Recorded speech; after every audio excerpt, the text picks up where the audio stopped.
Good evening, everyone, and welcome to The Proof is Out There. Tonight, we start near the southern border. Within the past few years, 3 videos shot in Arizona were leaked to the public.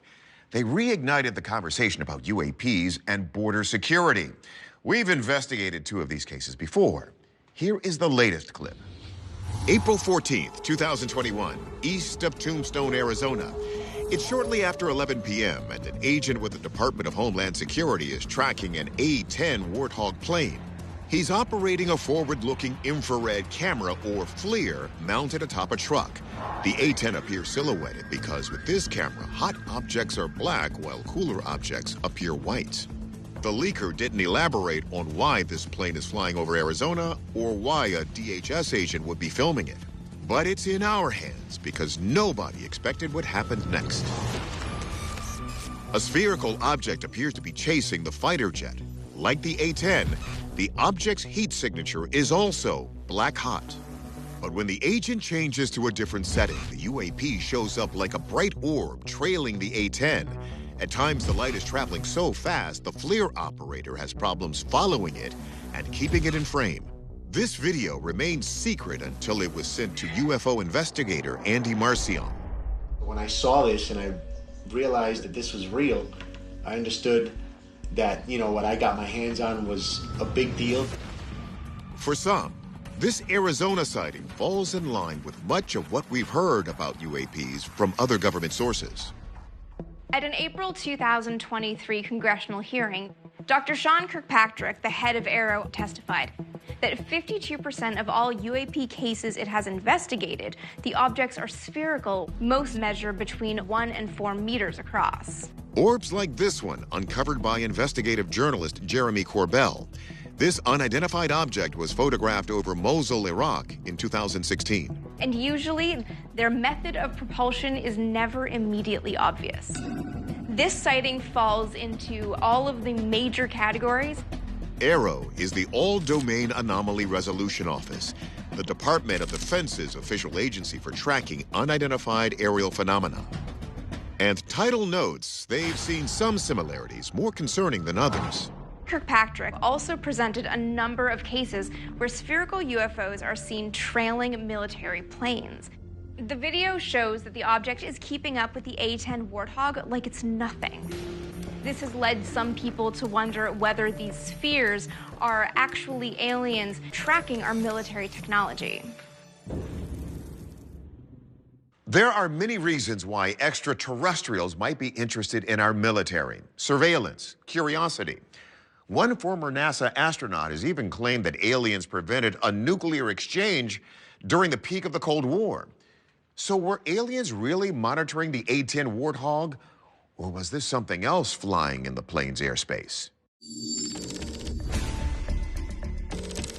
After releasing the footage, Andy Marcion went to his friend David Fulch for answers. Fulch is a FLIR technician and operator who works with the exact same cameras our video was shot on. The first question is, could this be much ado about nothing? Are we simply looking at a bird? It appears that the object is flying around the same speed as the aircraft, which is traveling about 340 to 350 miles an hour. I don't know any birds that fly 350 miles an hour. Next, we check with Rich Hoffman of the Scientific Coalition for UAP Studies. If it's not a bird, could it be another object seen over the Arizona desert nowadays? Within the last year alone, there's been about maybe 2,200 incidents reported by Homeland Security of drones being used to carry drugs across the border and into U.S. territory. However, a drone wouldn't be changing the shape. This particular object doesn't remain round. In fact, we don't know of any technology that changes shape like this as it flies. What kind of airborne object can change its shape? Perhaps a balloon in the process of deflating? We asked astronomer and visual effects artist Mark D'Antonio whether or not that theory is full of hot air. Could it be a balloon? Probably not, based on the speed of its motion. It looks like it's something that's moving along under its own power, fast enough so that it can stay in the field of the A-10. Now, it's still possible it could be caught in a fast-moving wind column.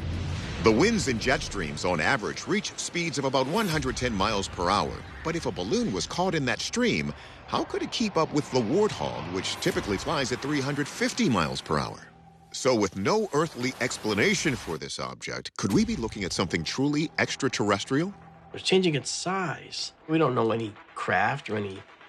objects that can do that.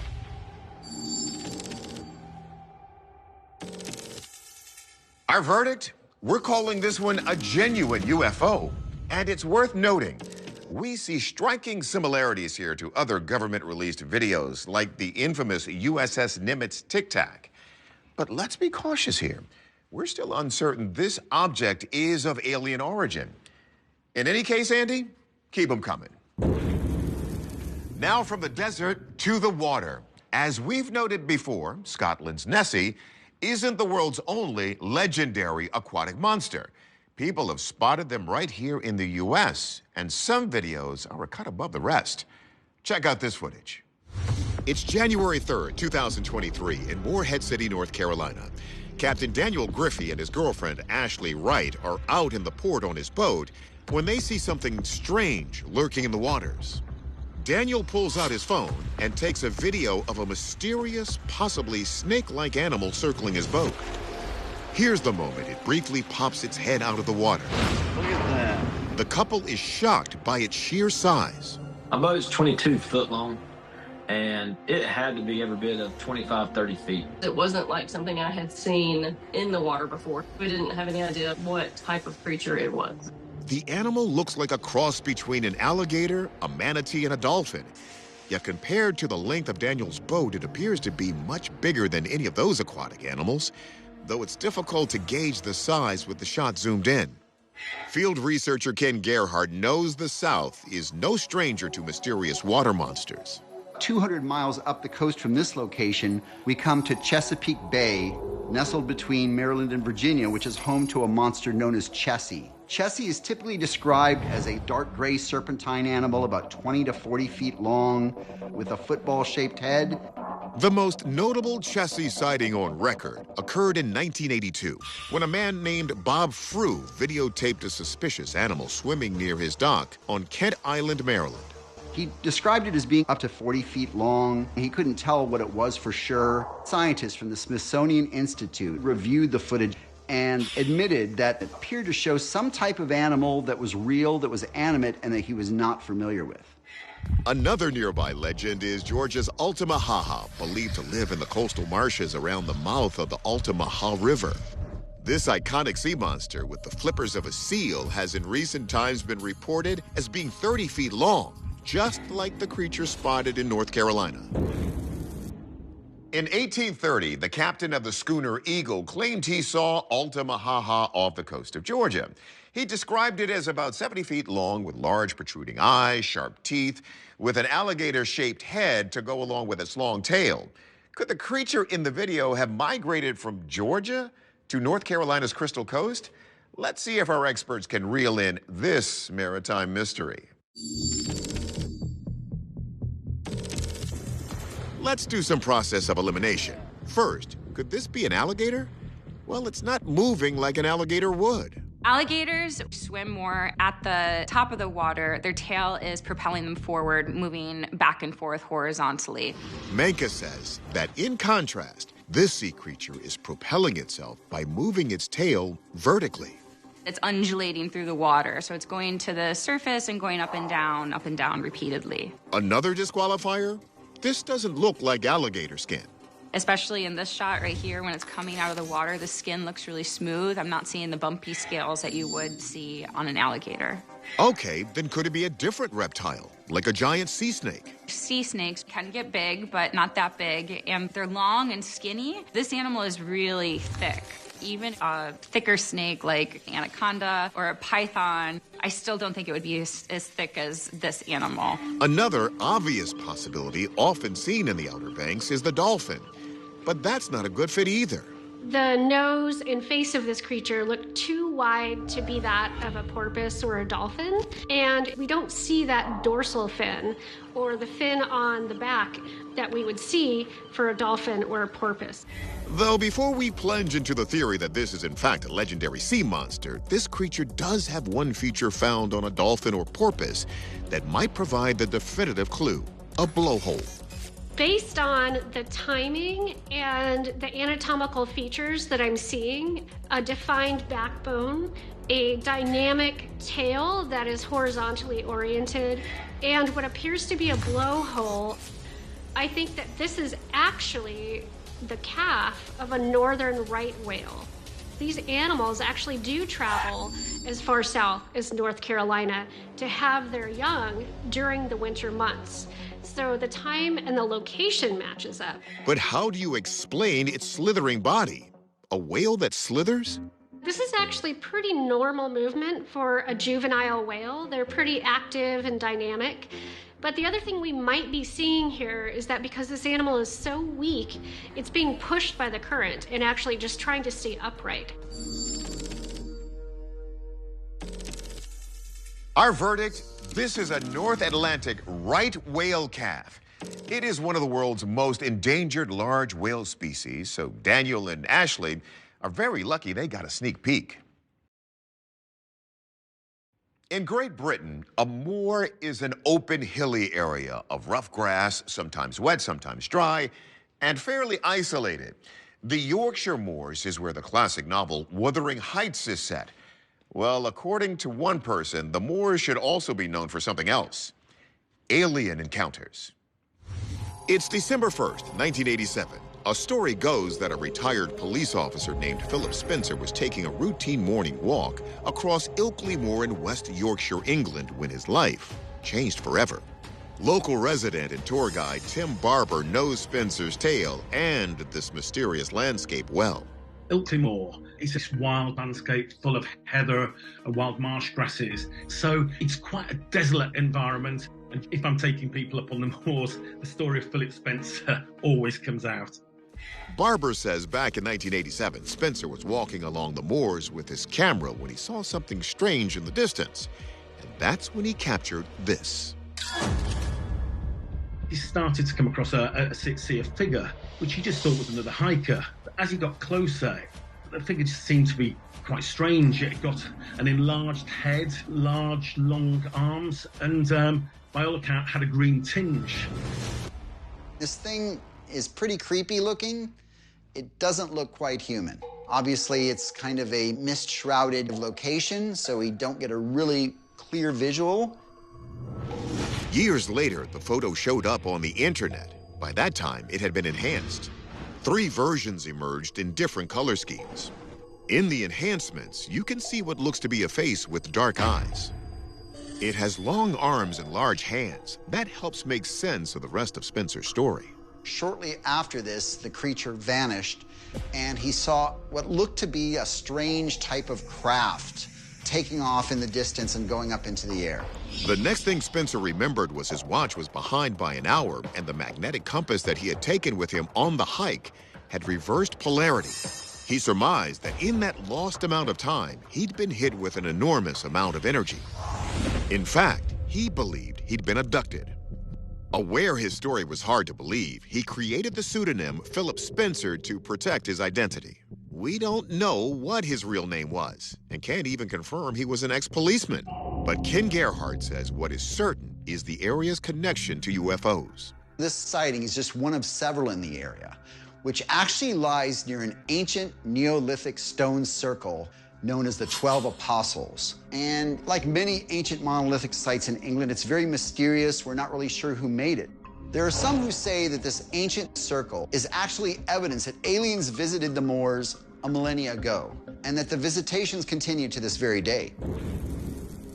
In 2011, Britain's Telegraph newspaper called the Ilkley Moor alien sighting one of the top 10 UK UFO incidents of all time. For decades, the original photo and the enhancement have been studied backwards and forwards. And now it's time for our experts to take a look. first, we ask anthropologist Kathy Strain to examine the enhanced photo. The only thing that I can tell from the photo is that it's bipedal. I find it creepy in the sense that it doesn't immediately look like a human. All the other animals that exist in England, they're four-legged, hoofed animals, dogs, cows, deer. So I do not know if what we are seeing in that photograph is an alien or not. Next, we take it to forensic photo and video analyst Michael Primo. What I find peculiar is that when I examine images like this, there's always only one. The operator could have captured multiple images, so why didn't they?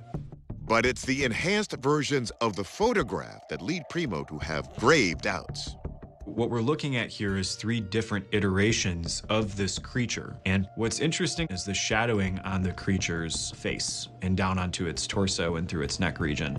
For Primo, the details of an alien creature weren't revealed by the enhancement, they were added. None of that information is represented in the very first image that was captured. Information has been introduced, shapes of things have been altered, the perspectives have been skewed, tonal values have changed. Basically, I would not consider this an authentic representation of the events because of the number of changes that this picture has undergone. It's a logical argument, but Strain believes the most important detail in Spencer's story, if true, may not be in the photograph. He had a compass with him that had reverse polarity. And the only way that you can do that to a compass is that it is exposed to a high level of magnetism. So it makes me wonder if he was near a UFO, and then that's why his compass had that happen. And so it leads me to believe, regardless of the photograph, maybe he's telling the truth. Our verdict? We're going to go with unexplained phenomenon. Primo makes a good case that the enhanced photo was doctored, but the original can't be entirely dismissed. In fact, one analysis conducted by Kodak Labs couldn't find any evidence of tampering on the original photograph. Clearly, there's more investigating to do. Nearly everyone has had to break for wildlife at one time or another. Nothing strange about that. But the animals crossing in our next video left spectators with goosebumps. August 16th, 2022. It's a beautiful day for a drive through Longzhou, China. But on this particular stretch of road, things have come to a standstill. And it's not because of traffic. A car is pulled to the side of the road to let a gaggle of geese cross. But the geese have other plans. Hundreds of the birds strangely circle the car, surrounding it in an uncanny spiral while blocking traffic. The sea of beaks moves about in a counterclockwise direction with no sign of stopping. When I saw this video, I thought, is there a message that we need to be gleaning from seeing something so ominous? What if the Earth is going through some changes that we don't see or sense, but the animals do? Brooks suggests a deeper connection with Earth's magnetic field may cause animals to behave in ways that seem odd to their human neighbors. Scientists believe that we are well overdue for a full-on magnetic pole shift. A pole shift is when the Earth's magnetic north and south poles swap location. The magnetic field becomes jumbled, but stays intact. The last time this happened was nearly 800,000 years ago. During a pole reversal, it is said that the magnetic field actually weakens. Animals are tuned into our magnetic field a lot more than we are. We've learned that livestock actually tend to line up in a north-south line, kind of like a compass needle. If we're seeing a shift, the strange animal behavior is apt to happen. I think that they are maybe more tethered to terra firma than we give them credit for. Scientists believe that many animals, such as sharks, sea turtles, and even insects like honeybees, use the Earth's magnetic field for navigation. If a switch occurred, it could cause problems in terms of migration, but Brooks believes there could be another factor making these geese ambush this unsuspecting sedan. There's a phenomenon known as imprinting, and imprinting is when a young animal forms an attachment to this protector mother figure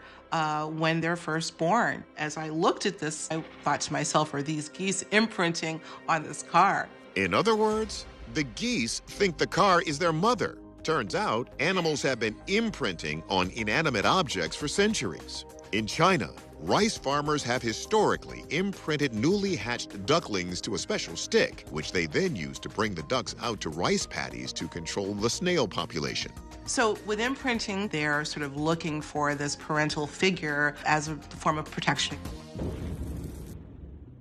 This is far from the first time we've covered weird animal behavior. We've seen an elephant that could supposedly talk, and strange sheep circling in both China and the UK. Some of those phenomena remain unexplained. We're hoping our experts will have more luck figuring this one out.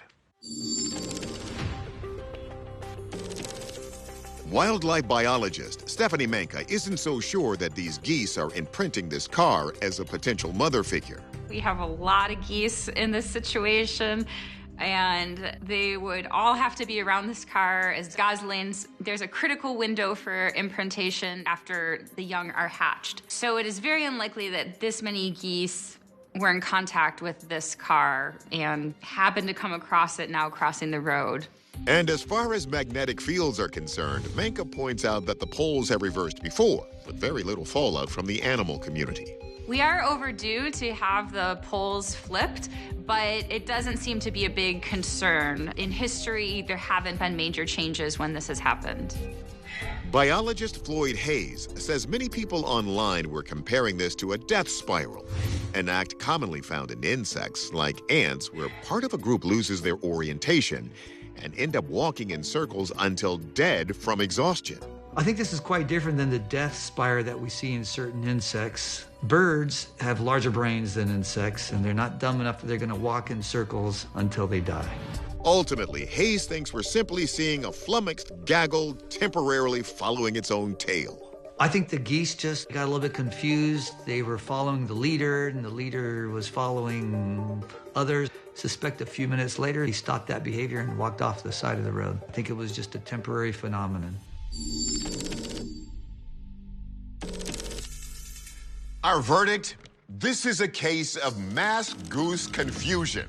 Like the blind leading the blind, a couple of geese got turned around and let their flocking instincts get the better of them, leading the rest in a time-consuming loop around the car. We're happy to report that the geese did eventually make it to safety before the oncoming traffic turned them into pate. Did you know that the first photograph was taken in the 1820s? Since then, humans have taken more photos than we could possibly count. But who took the first photo of a UFO? And was it the real deal? It's the winter season of 1870 and 1871 on Mount Washington in New Hampshire. Photographers Amos Clough and Howard Kimball are on a meteorological expedition when they unwittingly snap a photo that makes history. The stereograph, or pair of photos taken simultaneously by a dual-lens camera, would have originally been viewed through a stereoscope, a precursor to the Viewmaster toy we know today. It appears to show a fluffy white cloud. But look closer. Right in the center is a dark cigar-shaped object that seems to be flying in the clouds. It doesn't have any wings or means of propulsion that we can see. What could it be? In 1870, there were no airplanes. It's clearly not a bird. So what could possibly be floating in front of the clouds like this? This is thought to be the first UFO photo ever taken, but it's hardly the first sighting of its kind. One such incident was in 1860 in Wilmington, Delaware. Residents reported seeing something 200 feet long streaking across the sky. And in 1876, residents of Sacramento, California, reported seeing something that looked like an electric arc lamp propelled by some mysterious force crossing over them in the sky. At the time, these reports referred to the strange objects as mystery airships. And with the 20th century came more photos of them, like the so-called sawmill UFO snapped in Ward, Colorado. Believed to have been taken in 1929, Edward Pline was in Ward to photograph the sawmill when he heard a thunderous boom overhead. He said that when he looked up,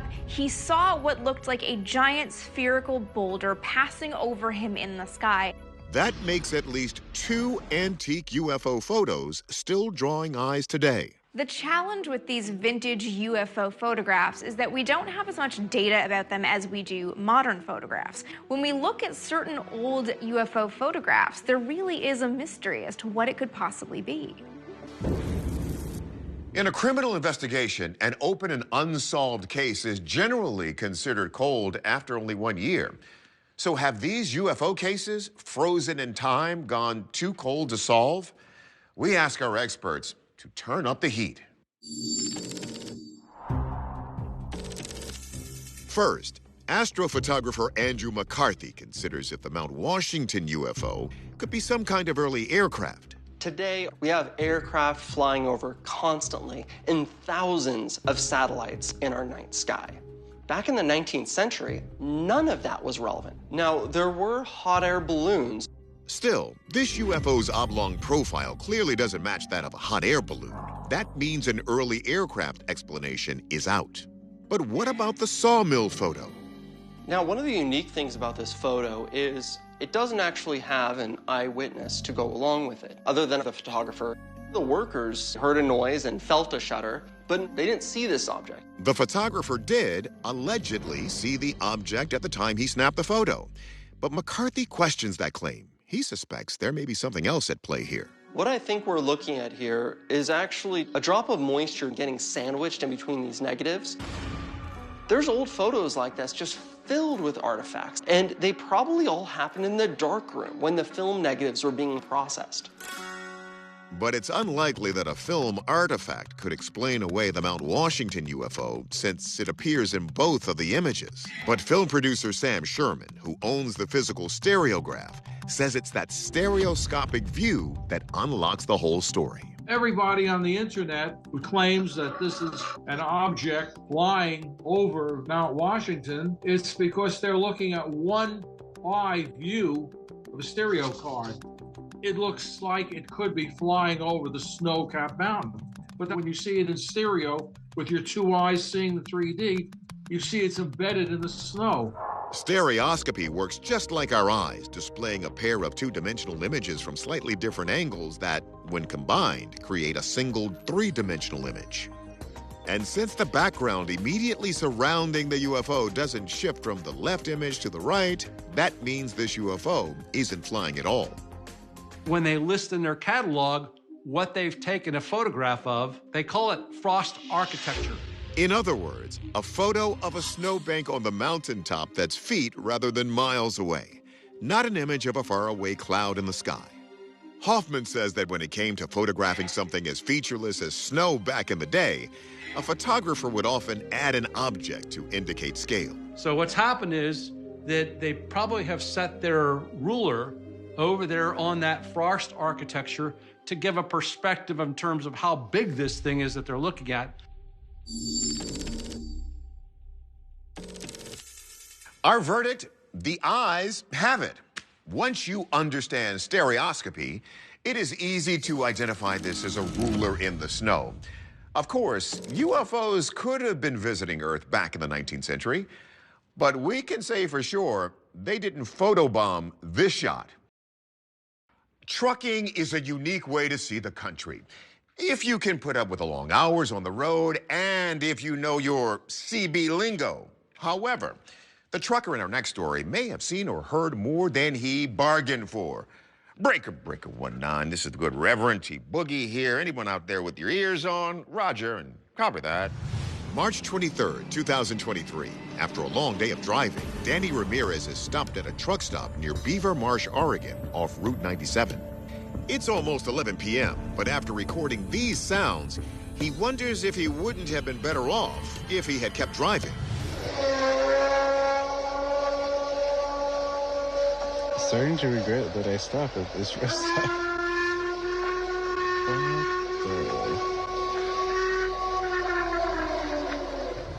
It did spook me. I was scared in the video, as you can tell. You know, I've stopped all over the country. I've heard a lot of spooky things, but nothing like that. Like many online, Danny thinks this could be the call of a Sasquatch, which many Americans often call Bigfoot, and he's not the only one. This vocalization was obtained right on the edge of the Umpqua National Forest, which is thousands and thousands of square miles of prime Sasquatch habitat with a long history of sighting reports. In fact, Highway 97, the road where this was recorded, traverses a particularly secluded portion of the national forest with only one isolated highway intersection. One might wonder why a Sasquatch would be hanging out around a rest stop where clearly a lot of people go to. Well, there's a perfectly good explanation for that. Food, right? The Bigfoot is thought to be an opportunistic eater, just like most bears and canids, sharing the same traits in scavenging for food. Sasquatches have actually been observed raiding trash cans at rest stops along the highway when no one else is there.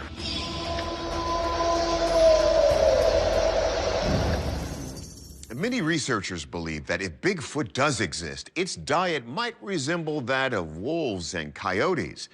As large predators who are opportunistic eaters, these creatures aren't very picky and must quickly snatch prey without scaring it off. Could this be why so many Bigfoot recordings feature the sound of howling canids? Let's check in with our experts. First, forensic audio analyst Rob Maher rules out some potential local culprits. Here's a recording of an elk sound, and we can see it's actually a higher frequency than we observe in the howl.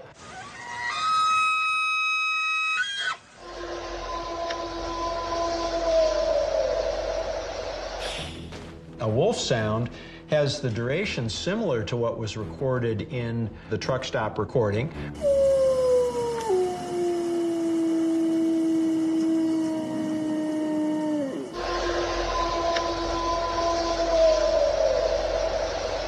But the wolf howl is very distinctive and does not have the same rising and falling characteristic that are present in the truck stop recording. So, could this be Bigfoot? Biological anthropologist and anatomist Dr. Jeff Meldrum takes a listen. As with many animals, and especially with higher primates, Sasquatch seems to present quite a diverse repertoire of vocalizations. And so this truck stop vocalization is not out of the character of various reported Sasquatch calls.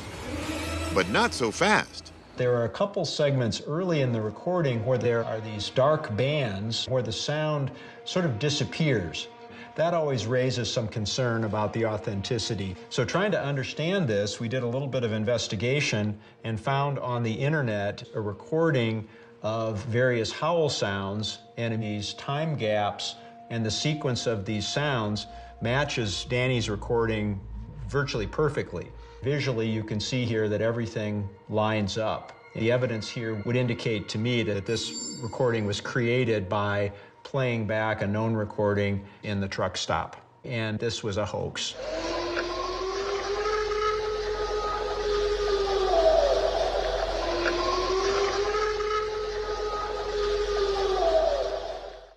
Don't be too disappointed, though. This still doesn't answer the question of what caused these sounds in the recording we discovered on the internet. So how those sounds were made and what those indicate still are unexplained.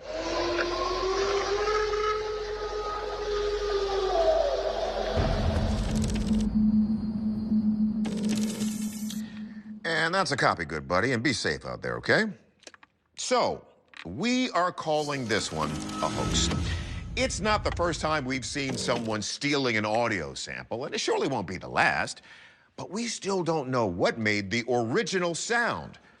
So who knows? Maybe it was a Bigfoot. We won't know until we investigate further. In the meantime, keep on trucking. The James Webb Space Telescope has been crucial in teaching us more about our universe. It discovered carbon dioxide on one of Jupiter's moons, and even water vapor on a distant planetary system. But as many answers as we've been getting, images like this next one raise even more questions, literally.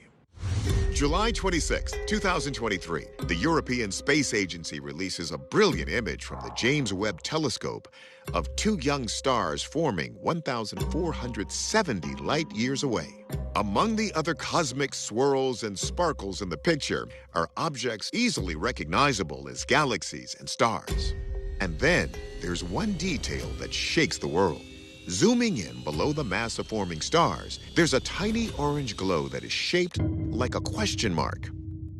Author Jason Martell explains how this little piece of punctuation became a big viral hit. The internet instantly began clamoring about the strange object, what it could be. One net citizen suggested, "The aliens know that we found them." There were many people that instantly jumped on this saying, "It's a fake, it's been doctored." And ESA, the European Space Agency, quickly said, "No, this is a real image and it hasn't been doctored." The discovery of the question mark was completely unexpected. Some believe it may actually be a response to humanity's own space exploration. In 1977, NASA sent the probes Voyager 1 and 2 on missions to collect data on the outer planets of our solar system. In 2012, Voyager 1 officially left our solar system. Could it be someone found it? Our first Voyager probes included time capsules, and it introduced prospective extraterrestrials to our civilization. Maybe this question mark is their response. Was this perhaps put there to catch our attention?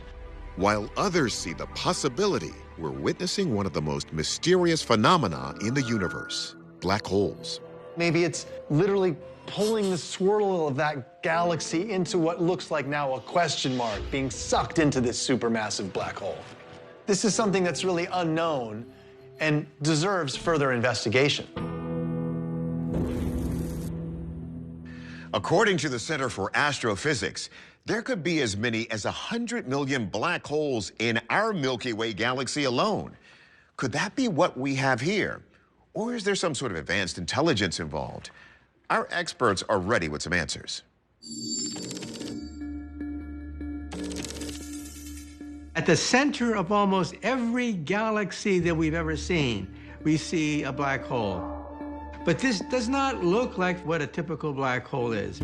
We have images from the Event Horizon Telescope of the black hole at the center of the Milky Way and of other black holes. And you see this black circle or ellipse with an orangish light around that represents the light, the matter, the dust and gas that's either falling into the black hole or trapped in eternal orbit of it. And you don't see this actually. A supermassive black hole cannot be question mark shaped. It can only be spherical, elliptical, kind of a flat elliptical shape if it's rotating with a great degree of speed. Okay then, could it actually be a message from an alien civilization? Dr. Shadaga says the answer to that question is all about time and the speed of light. We are looking at it as it was billions of years ago, not as it looks like now. And so not only did humanity not exist, but any signal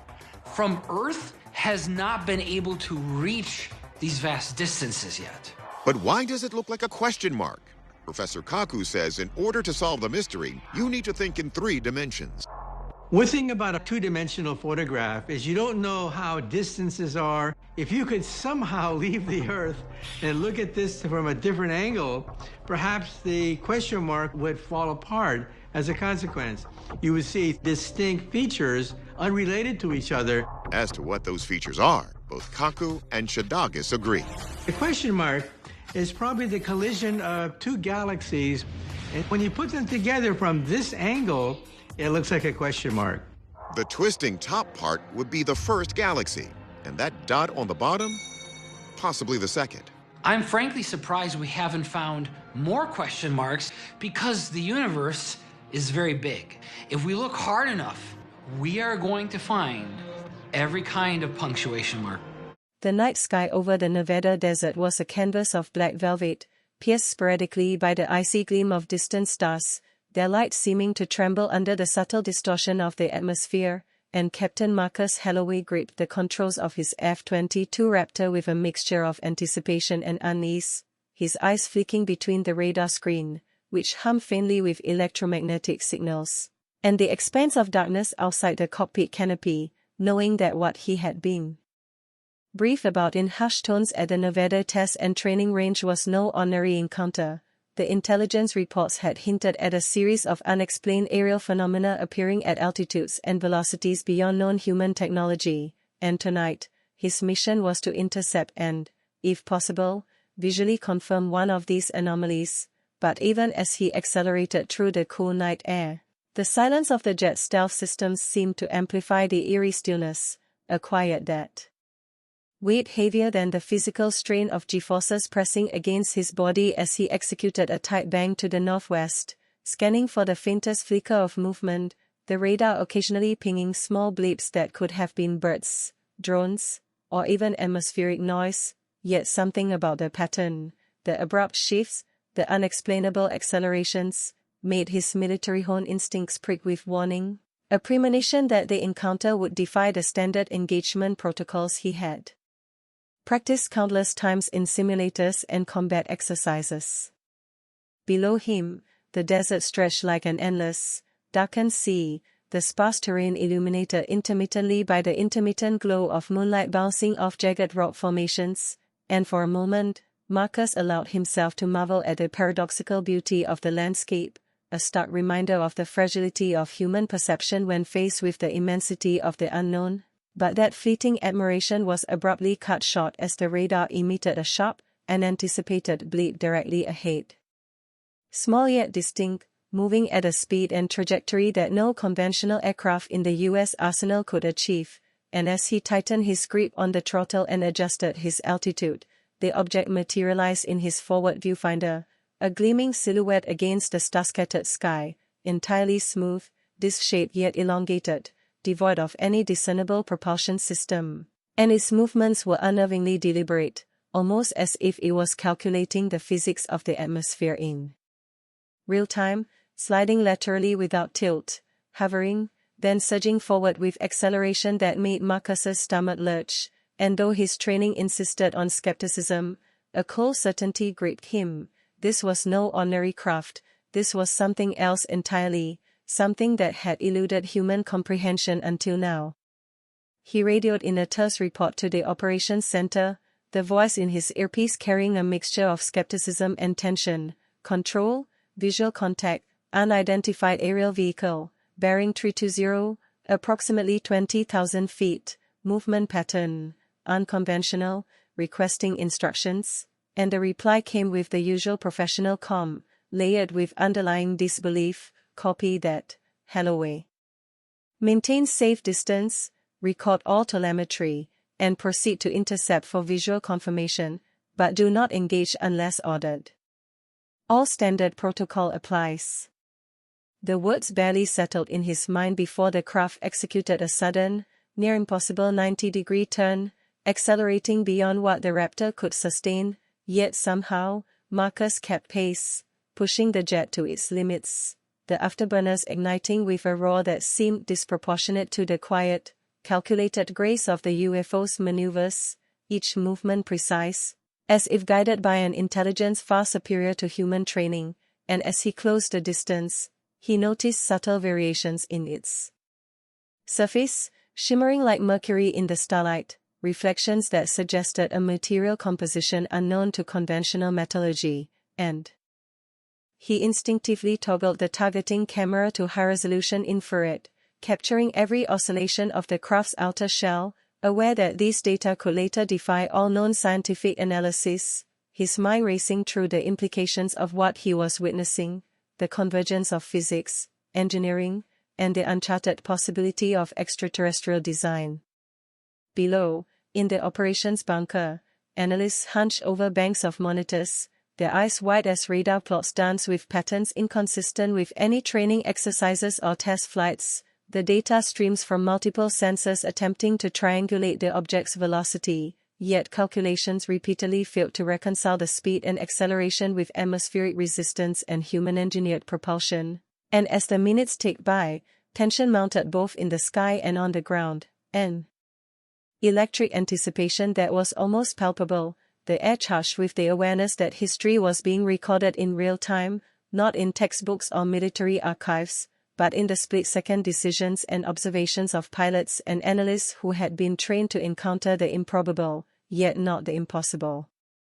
Marcus, maintaining visual contact, initiated a climb to higher altitude, trying to match the UFO's erratic ascents, and in a heartbeat, the object executed a vertical drop, disappearing from view for several seconds only to reappear at an impossible distance behind him, a maneuver that defied every known law of motion, and the sheer audacity of the craft's trajectory forced him to recalibrate his sensors, the cockpit screens blinking with alerts as the onboard systems struggled to predict its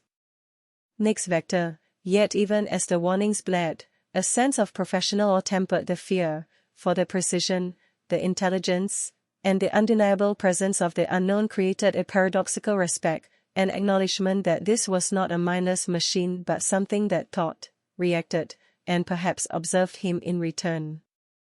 He engaged the Raptor's stealth mode more aggressively, minimizing radar signature while keeping optics trained, the night becoming a tense dance between human ingenuity and alien precision, and through the heads-up display, he noted minute disruptions in the electromagnetic field, subtle distortions in the air that hinted at advanced energy manipulation, the kind that could nullify conventional detection or propulsion understanding, a technology centuries beyond current human capabilities, and as he closed in, the UFO performed another maneuver that seemed almost playful, an oscillating lateral drift, then a sudden, sharp rise, the kind of movement one might associate with marine predators evading pursuit, and Marcus felt a visceral, almost primal response. He was being tested, challenged, and for a fraction of a second, he considered whether this encounter was meant to intimidate, educate, or simply observe, as though the craft was gauging the limits of human perception, reaction, and courage in the face of the inexplicable. High above the desert floor, time seemed to warp, every second stretching with the weight of anticipation, and Marcus, relying on both instinct and training, adjusted his course to parallel the UFO's path, aware that any miscalculation could result in catastrophe, yet driven by the need to witness, record, and perhaps understand, even as the impossible continued to unfold before him. The craft, now hovering almost motionless in the moonlight, emitted a subtle glow along its edges, a spectrum of light that did not correspond to any known atmospheric phenomenon, and Marcus, squinting through his night vision optics, noticed a pattern, a rhythm in the illumination, almost like a language or code, pulsing in intervals that suggested intentionality, intelligence, and perhaps communication. Yet the meaning remained frustratingly elusive, and he quickly activated all on board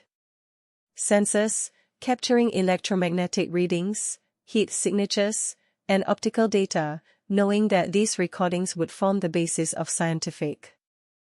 inquiry for decades to come, possibly even rewriting the understanding of aerial physics and material science. Suddenly, without warning, the UFO surged forward, accelerating in a way that defied inertia, flipping past the Raptor with instantaneous speed, and Marcus was forced to make a split-second decision to follow, engaging afterburners fully, the roar of the engines filling the cockpit as the jet strained under the sudden acceleration, the desert and its shadowed peaks falling away beneath him as the pursuit escalated into a cosmic chase, the kind that had been confined to imagination, simulations, and science fiction until now, and in that moment, as the stars streaked across his canopy and the ground dropped rapidly below, he understood the magnitude of what he was experiencing, a confrontation not of weapons, but of will, perception, and the fragile limits of human understanding, a dance in the void where every maneuver, every calculation, every heartbeat mattered, and in the tension between pilot and unknown, the universe seemed to hold its breath, watching, waiting, as the first real encounter between human technology and a presence beyond comprehension unfolded in the quiet expanse above Nevada. Time became relative, every second stretched by the interplay of speed, gravity, and reaction, and Marcus, eyes fixed, hands steady, mind alert, felt an unfamiliar thrill, a mixture of fear, curiosity, and exhilaration that no training could have prepared him for, knowing that whatever conclusions would be drawn from this encounter would forever alter humanity's perception of its place in the cosmos. And as the raptor surged upward to maintain proximity, the UFO executed another sudden lateral shift, moving in patterns that resembled both biological fluidity and mechanical precision, and Marcus, mentally cataloging each anomaly, each deviation from known physics, each inexplicable maneuver, realized that the true encounter was not just with an unidentified craft but with a reality that challenged the very framework of science, logic, and human understanding. And as the night deepened, and the desert below became a shadowed mosaic of rock and sand, the chase intensified, the cosmic game unfolding in real time, a testament to the unknown forces at play, and a reminder that in the infinite expanse above, human courage and curiosity were mere threads in the vast, unfolding tapestry of the universe, a tapestry in which the encounter of a single fighter jet with an enigmatic UFO might become one of the defining moments of modern exploration, discovery, and existential reckoning. And in that realization, Marcus found both humility and resolve, knowing that the coming hours would demand every ounce of skill, focus, and understanding he could muster, not merely to document, survive, or report, but to bear witness to a phenomenon that could redefine everything humanity thought it knew about the skies, the cosmos, and its own place within them. The pursuit stretched on, relentless and hypnotic, the Nevada night transforming into a theater of cosmic uncertainty as Captain Marcus Holloway pushed the Raptor to its absolute limits, each movement a delicate balance of precision and instinct, his fingers dancing across the controls while his mind raced to process the impossible trajectory of the UFO ahead, a craft whose velocity, agility, and responsiveness mocked all conventional aerodynamics, defying even the most advanced military simulations he had trained on for years. And as the craft shifted abruptly, weaving laterally in what seemed like random oscillations, Marcus experienced an unsettling mixture of exhilaration and dread, the kind that only true uncertainty can evoke, knowing that every miscalculation could result not in a textbook failure, but in a catastrophic collision with the unknown. And yet the thrill of witnessing history in motion, history that unfolded at speeds and angles no human had ever encountered, kept him locked in a state of hyper-awareness, where the line between survival and observation blurred into a singular, intense focus that stretched the limits of both mind and body. On the ground, the operations center had transformed into a hive of control chaos. Analysts and officers hunched over an array of monitors displaying telemetry, infrared imaging, electromagnetic readings, and real-time radar signals, their attempts to interpret the data often yielding conflicting results as the UFO's movements rendered predictive algorithms useless. And Commander Ellen Prescott, overseeing the mission, paced slowly behind the consoles, her expression a careful blend of skepticism and fascination, realizing that every bleep, every erratic pattern on the screens, represented a challenge not just to the military hierarchy but to the foundational principles of physics, aerodynamics, and engineering, and she issued a series of terse, clear orders, balancing the need for caution with the imperative to gather incontrovertible evidence, aware that the eyes of the world, even if unknowing, would eventually scrutinize every decision made within the confined walls of the bunker. Meanwhile, high above, Marcus tracked the UFO as it performed maneuvers that seemed almost sentient in their complexity, diving, ascending, weaving laterally, hovering with perfect stability, and then, with an almost whimsical flourish, accelerating to distances that should have been physically impossible, the canopy of the Raptor vibrating subtly under the stress of sudden shifts in acceleration. And yet Marcus held on, his training guiding his reactions even as his mind tried to comprehend the entity before him, cataloging every shimmer in its metallic surface, every pulse of the strange, multi-spectrum glow that now radiated along its hull, a light that seemed to bend the surrounding atmosphere, creating subtle distortions as if the craft itself manipulated the very medium through which it moved. Each maneuver challenged not only the limits of human piloting but a fundamental understanding of energy and propulsion, and Marcus, relying on a combination of intuition, split-second calculation, and sheer determination, adjusted throttle, altitude, and trajectory, maintaining a dynamic equilibrium that allowed him to remain in visual contact, capturing high-resolution optical and infrared data for later analysis, aware that what he was recording would be studied for years by physicists, engineers, and perhaps even philosophers attempting to grasp the implications of non-human intelligence interacting with human technology. Below, in the bunker, the tension escalated as the telemetry feeds displayed momentary disruptions, electronic noise that couldn't be explained by conventional interference, sudden blank spots on the radar that coincided with the UFO's erratic shifts, and a low hum that seemed to permeate the room, vibrating faintly through the floor and the air, a subtle resonance that defied explanation, yet hinted at a level of technological mastery far beyond anything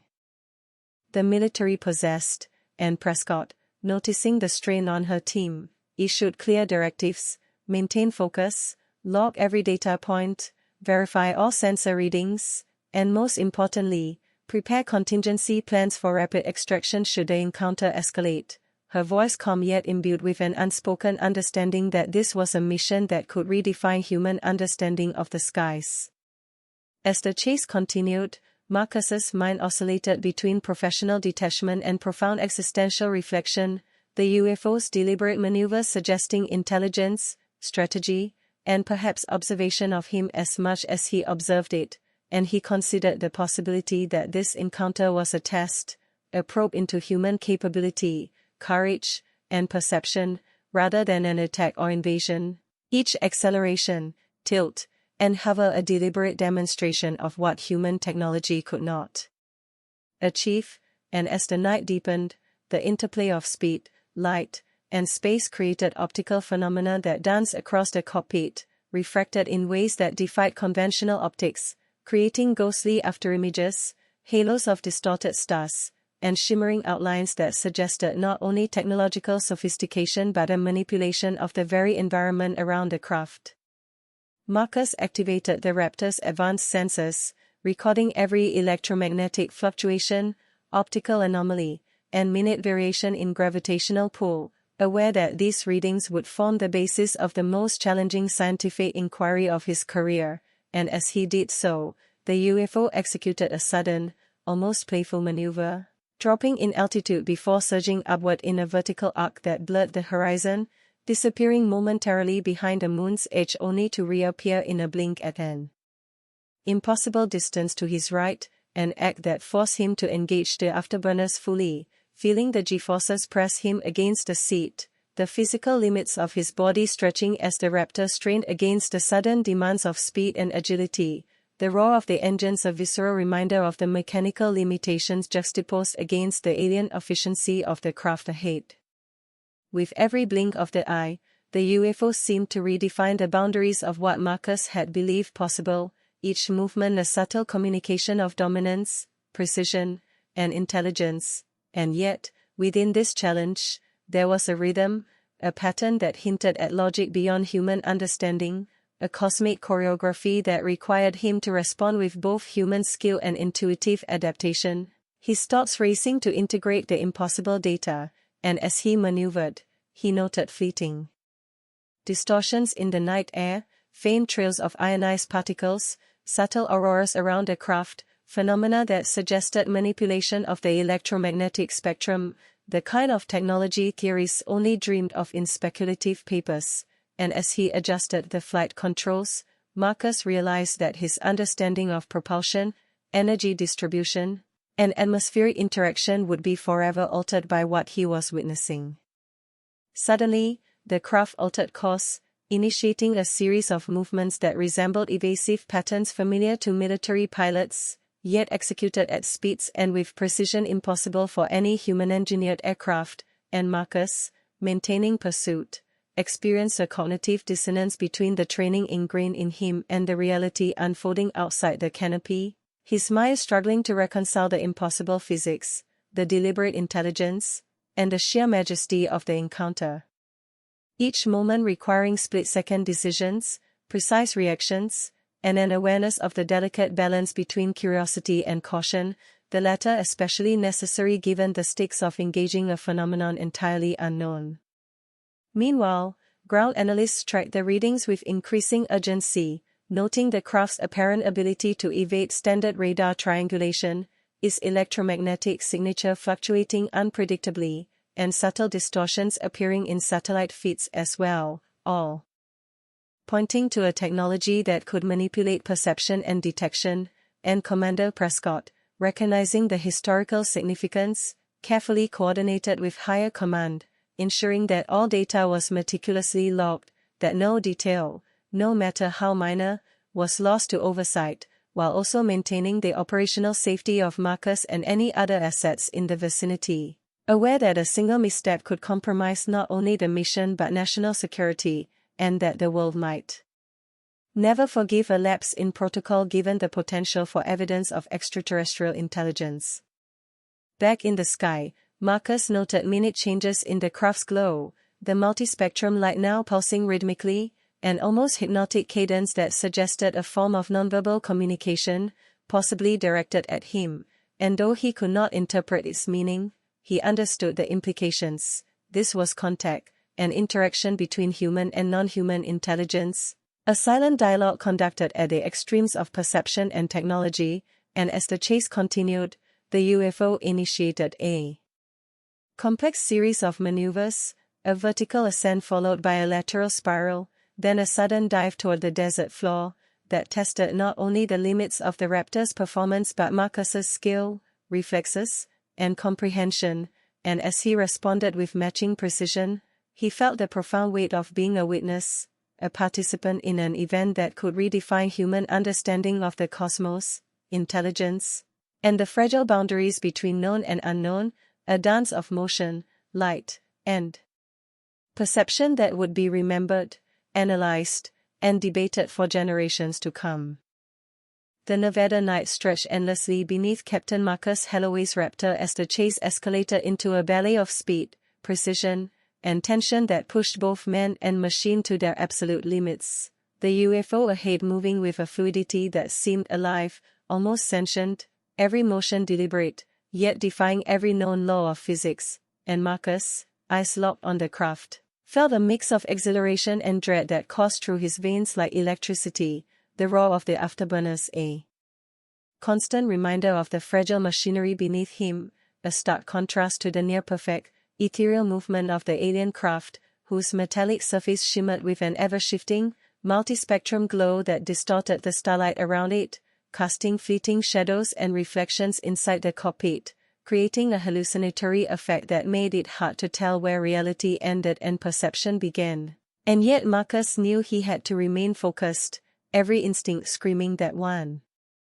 miscalculation could result in catastrophe, even as curiosity drove him closer, the need to understand, to observe, to bear witness overpowering the fear that clawed at the edges of his consciousness.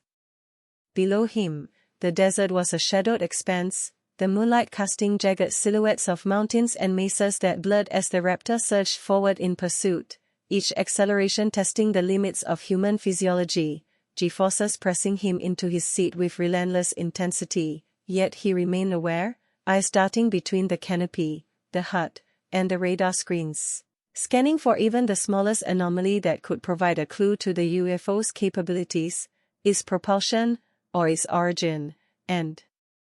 as he did, he noticed subtle distortions in the air surrounding the craft, faint ripples that hinted at an energy field or advanced cloaking technology, phenomena that no conventional aircraft could produce, and his mind raced to catalog each detail, knowing that these observations could rewrite everything known about aerospace engineering and extraterrestrial technology, transforming decades of theoretical physics into tangible, observable reality in the span of a single night. In the operations center, the analysts were equally captivated and unnerved, lines of data streaming across their monitors in chaotic, unpredictable patterns, radar triangulation unable to reconcile the craft's accelerations and abrupt changes in direction, electromagnetic readings fluctuating wildly, and infrared signatures appearing and disappearing with alarming inconsistency. And Commander Ellen Prescott, standing over her team, issued concise, authoritative orders to maintain data integrity, ensure all recordings were time-stamped, and prepare for rapid debrief and extraction once the engagement concluded, fully aware that the intelligence gathered here would become the most closely scrutinized material in modern history, subject to military, scientific, and possibly public review, all while the delicate balance of secrecy and observation hung precariously over the entire operation. Marcus adjusted the Raptor's course once again, following the UFO as it executed a sudden vertical climb that defied any human understanding of lift and propulsion, the aircraft vanishing from view for a heartbeat before reappearing hundreds of meters higher, its glow pulsing rhythmically as though signaling or communicating in a language beyond comprehension, and as he accelerated to match its speed, he realized that this was not merely an aerial encounter but an intricate dance, a test of perception, reflexes, and perhaps human courage, the craft's movements alternating between aggressive precision and deliberate teasing, challenging him to anticipate maneuvers that no human pilot could have predicted, and the more he engaged, the more he felt the magnitude of what he was witnessing, a convergence of intelligence, physics, and cosmic possibility that stretched the limits of reason. Each oscillation, twist, and sudden burst of acceleration seemed to contain intent, a conscious strategy designed to probe Marcus's limits and reactions, and he adjusted his approach accordingly, weaving through the night sky, maintaining proximity without risking catastrophic error, while simultaneously attempting to document every detail for later analysis, the HUD displaying a chaotic array of vectors, accelerations, and telemetry, none of which could fully capture the nuances of the UFO's movements, and yet he persisted, aware that every second of observation was a precious, irreplaceable window into an intelligence that had remained hidden from humanity for decades, possibly centuries. As the chase continued, the craft began to exhibit patterns that suggested deliberate testing of human reaction and endurance, hovering momentarily, then executing sudden lateral shifts, climbs, and dives that challenged not only the Raptor's capabilities but Marcus's ability to anticipate and respond, and in these moments, time seemed elastic, each second stretching into an eternity as he calculated trajectories, adjusted throttle, and modulated controls with razor-sharp precision, fully aware that any hesitation could result in loss of contact or worse, a fatal collision. Yet even in the midst of this tension, there was a strange exhilaration, a profound awareness of being part of an encounter that transcended ordinary understanding, a confrontation not of weapons but of perception, intelligence, and the sheer limits of human capability. Back at the operations center, Prescott monitored Marcus's vital signs through biometric telemetry, noting heart rate spikes, pupil dilation, and stress indicators that confirmed the intensity of the engagement, while simultaneously observing the raw data streaming in from multiple sources, the combination of radar, infrared, and electromagnetic measurements painting a picture of a craft capable of manipulating energy, mass, and possibly even space itself, a realization that left the entire team in awe, the boundaries between science fiction and reality collapsing under the weight of empirical observation, and she issued further directives, ensuring that Marcus maintained visual contact while collecting maximum data, balancing the need for safety with the imperative to seize a once-in-a-lifetime opportunity for discovery. High above the desert, Marcus engaged the Raptor's advanced targeting systems, activating optical zoom and infrared capture to analyze the craft's surface, noting the seamless construction, the lack of visible propulsion, and the way its glow refracted the ambient starlight into spectral patterns unlike anything he had seen, a form of natural camouflage or perhaps a signal, and as he recorded the data, he felt an almost reverent acknowledgement of the intelligence behind the craft's design, the integration of form, function, and movement suggesting a civilization capable of mastering not just technology but the very physics of their environment in ways humanity had yet to imagine, and the thought both thrilled and humbled him, confronting him with the enormity of what lay beyond human understanding.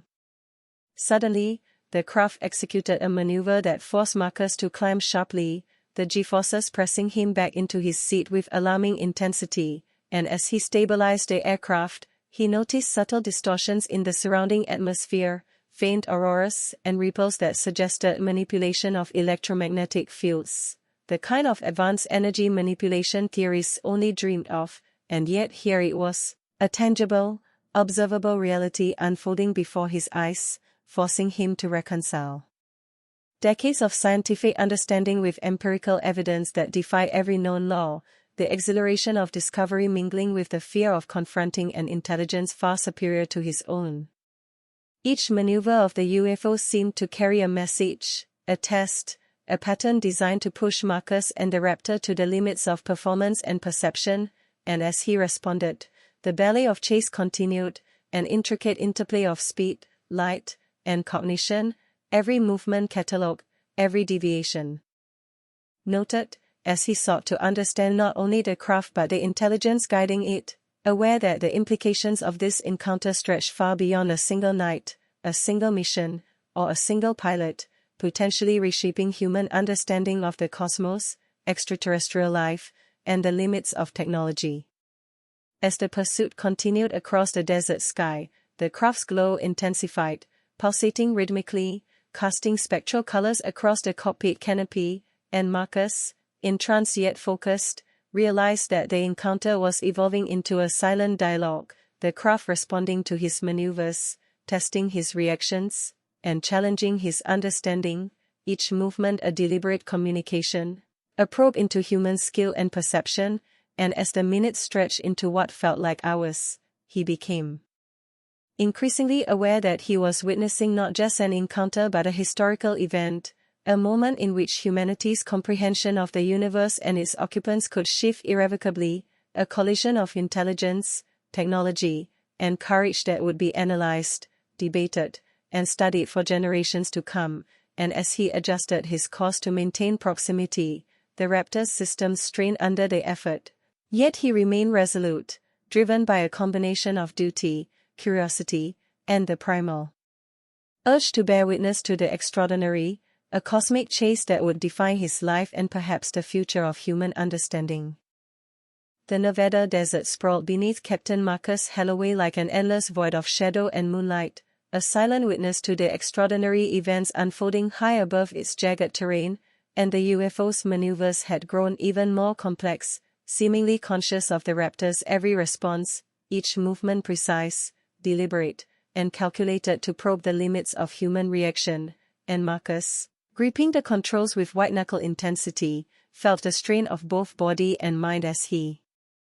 adjusted throttle, altitude, and trajectory to match the craft's impossible velocities and abrupt directional changes, the afterburners roaring in protest as the jet strained against aerodynamic limits. Yet he maintained focus, eyes scanning for every optical cue, every faint distortion in the air, every subtle shift in the craft's spectral glow, knowing that these observations could provide critical insight into technology and intelligence far beyond current human understanding.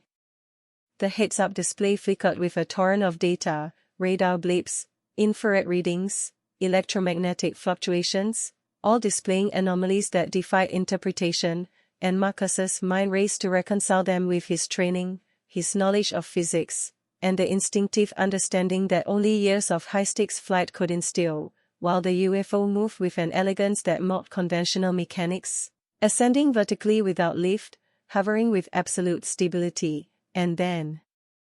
darting sideways at speeds that made the Raptor's limits feel painfully inadequate, a terrifying reminder of the disparity between human engineering and the craft before him, and yet the beauty and intelligence of its movements inspired an awe that transcended fear, a recognition that he was participating in something extraordinary, something that demanded not only skill but reverence.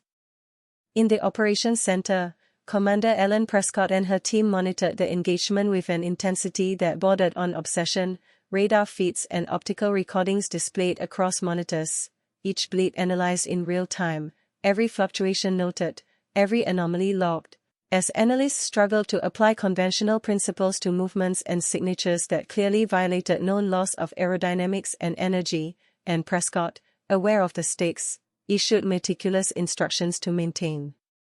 observation, maximize data capture, and coordinate with remote intelligence units to ensure that nothing, no electromagnetic fluctuation, no subtle spectral change, was lost, understanding that this encounter could redefine military, scientific, and philosophical understanding of aerial phenomena and extraterrestrial technology for decades, if not centuries, to come.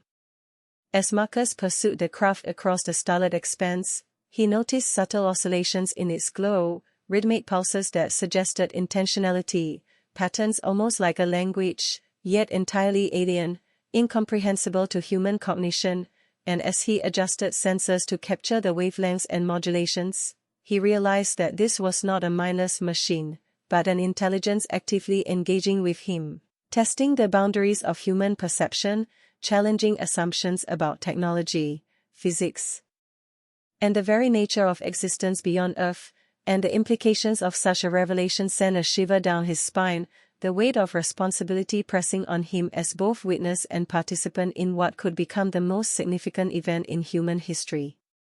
High above the desert, the Raptor strained under sudden accelerations, dives, and lateral shifts initiated by the UFO, each maneuver a challenge to Marcus's reflexes, cognitive processing, and mastery of aerodynamics, and yet he responded with a mixture of training, instinct, and an almost intuitive understanding of the craft's behavior, maintaining visual contact while recording every detail, aware that failure to do so would mean losing critical data on a phenomenon that had eluded human comprehension for decades, possibly centuries, and the thought that he was now part of a direct interaction with intelligence beyond human understanding filled him with both exhilaration and humility, the cockpit becoming a microcosm of humanity's confrontation with the unknown.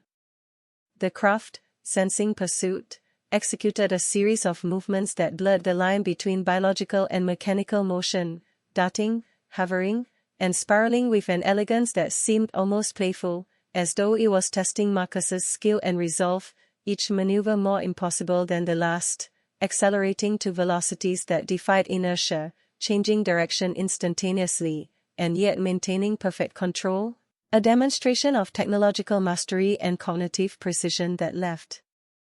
Marcus both awed and acutely aware of the disparity between human and alien capability, his training and experience providing only partial comprehension as he attempted to match the craft's movements, a pursuit that demanded every ounce of his focus and skill, and that pushed the Raptor to the very edge of performance. On the ground, Prescott observed subtle patterns in the telemetry that suggested not only advanced propulsion but manipulation of gravitational or electromagnetic fields, phenomena that suggested the craft could control forces that humans had only theorized, and she realized that these readings, combined with visual documentation, could provide insights into energy manipulation, anti-gravity principles, and advanced material science, yet the magnitude of the unknown made interpretation tentative, and she carefully coordinated with top-level intelligence and scientific advisors, emphasizing the importance of preserving the integrity of every dataset while maintaining the safety of Marcus and other assets in the vicinity, balancing the extraordinary opportunity with the inherent risks of encountering an intelligence far beyond human comprehension. As the chase progressed, Marcus noticed another anomaly. The air itself seemed to ripple around the craft, subtle distortions creating a visual effect that refracted starlight into ghostly arcs, reflections, and shadows inside the cockpit, a phenomenon that suggested energy manipulation on a scale previously thought impossible, and he activated the Raptor's advanced optical and infrared systems, capturing high-resolution imagery of the craft's surface, noting its flawless construction, the absence of visible propulsion, and the way light interacted with its hull in patterns that hinted at sophisticated energy control, perhaps even cloaking or perception-altering technology, and the implications of these observations sent waves of exhilaration and intellectual urgency through him, every recorded frame a potential breakthrough in human understanding of physics, materials, and intelligence. The UFO, seemingly aware of his scrutiny, executed a sudden lateral shift, disappearing momentarily from view before reappearing hundreds of meters to his right, a movement that forced Marcus into an abrupt climb to maintain contact, the G-forces pressing heavily against his body, and yet he adapted instinctively, maintaining control, continuing the pursuit with precision and determination, aware that each second of observation, each data point captured, represented a fragment of understanding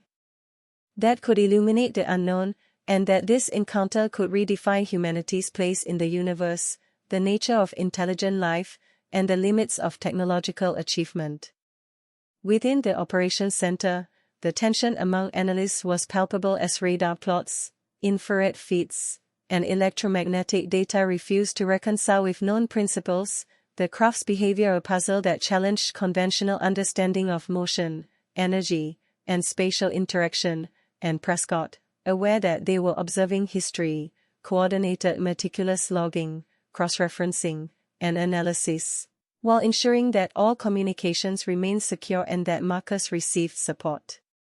without interference, a delicate balance between operational safety and unprecedented opportunity, the weight of responsibility settling over every individual present, a shared awareness that they were participants in an event that would be studied, debated, and remembered for generations.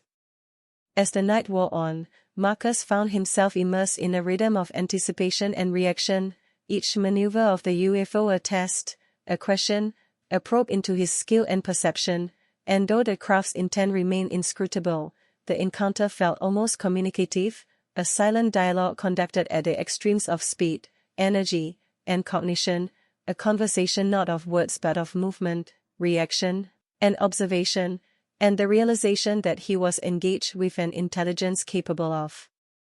outthinking, outmaneuvering, and observing human response created a profound mix of respect, awe, and existential awareness, the kind of understanding that could only come from direct engagement with the truly extraordinary. The night sky stretched endlessly above the Nevada desert, an immense tapestry of stars and shadowed terrain beneath Captain Marcus Holloway's Raptor, and the UFO ahead continued its relentless, enigmatic maneuvers, each movement precise, fluid, and impossibly fast, as if governed by intelligence far beyond human comprehension, and Marcus, reaping the flight controls with a combination of awe and determination, felt his entire being attuned to the craft's every oscillation, every subtle acceleration, every unexpected lateral shift, aware that his responses would determine whether he maintained visual contact or lost the encounter entirely, and the knowledge that he was observing history in real time heightened his senses to a razor-sharp edge, every muscle, every neuron operating in hyperfocus as he matched velocities and adjusted trajectory to follow the impossible path of the alien vehicle, a machine, or being, whose existence challenged the very fundamentals of aerospace engineering, physics, and cognition.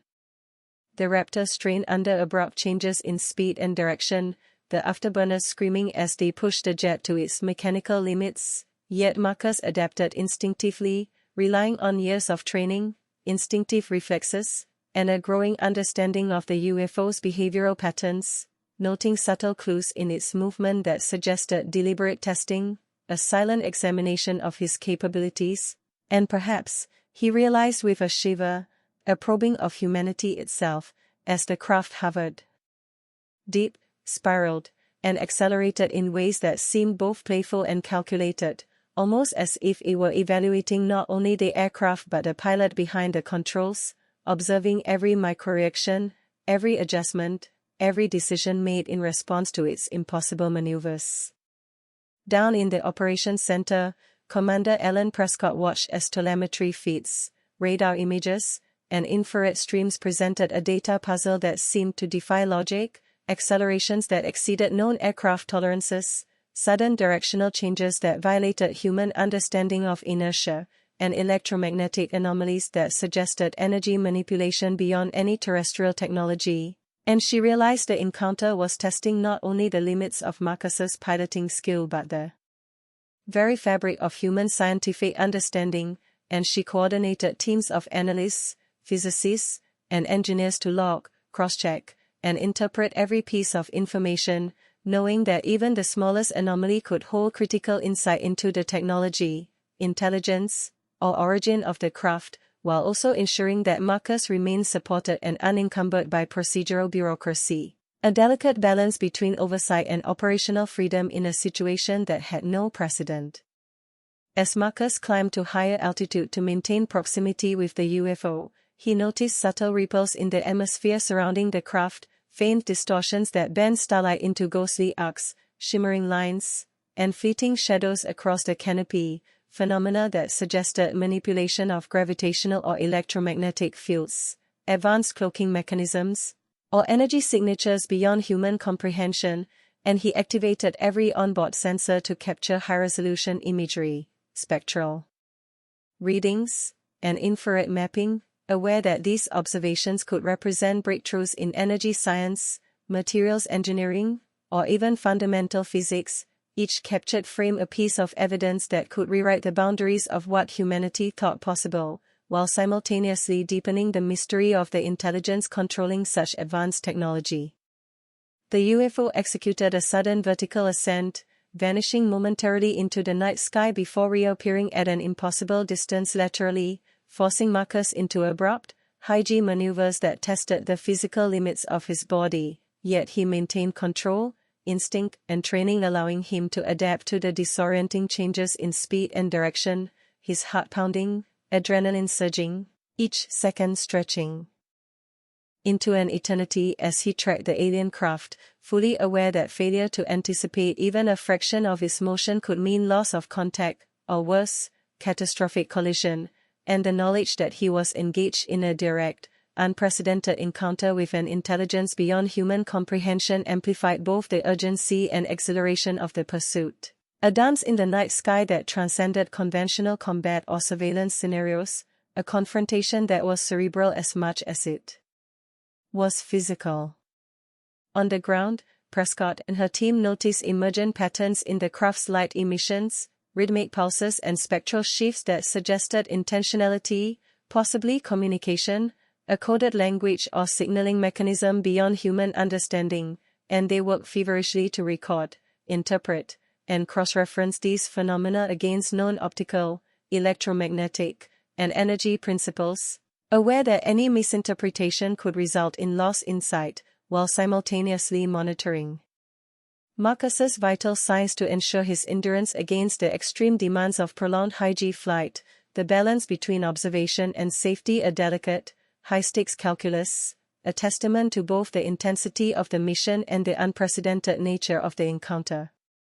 The craft's movements began to resemble a silent choreography, oscillating between rapid bursts, hovering, and spiraling arcs that seemed designed not only to test Marcus's piloting skill but to provoke observation, analysis, and, perhaps, comprehension, and as he tracked these patterns, he realized that the encounter was evolving into a form of interaction, a dialogue without words, conducted through movement, light, and energy, each maneuver a statement, question, or observation, a probe into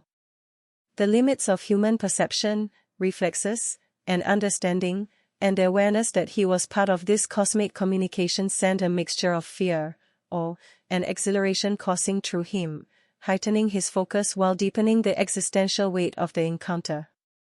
Marcus adjusted flight controls with surgical precision, balancing acceleration, bank angle, and altitude to mirror the UFO's sudden shifts while capturing a continuous stream of optical, infrared, and electromagnetic data, each adjustment a high-stakes calculation, a testament to human skill pitted against intelligence and technology far beyond terrestrial capabilities, and as the craft responded, changing speed and orientation instantaneously, he noted subtle fluctuations in its spectral glow.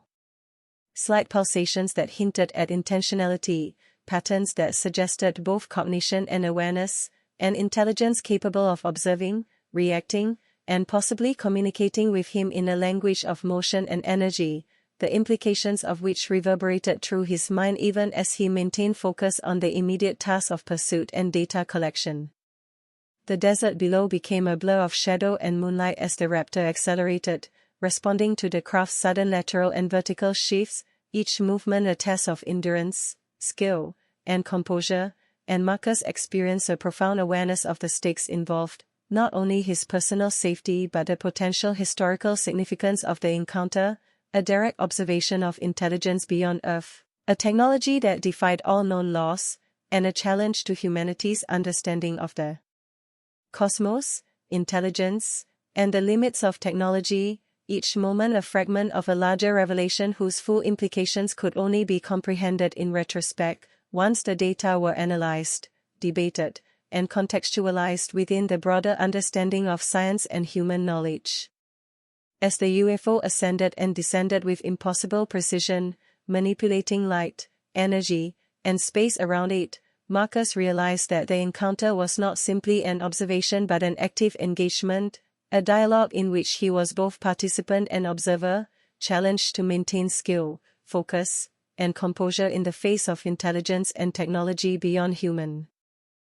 comprehension, each maneuver a question, each pulse a statement, and each shift a test of human adaptability. And as he continued the pursuit, documenting every anomaly, every spectral variation, every defiance of conventional physics, he understood that the night's events would be studied, analyzed, and remembered not as a single mission, but as a turning point in human understanding of the universe, the unknown, and the limits of perception, a confrontation where human courage, skill, and observation met intelligence and technology far beyond anything previously imagined.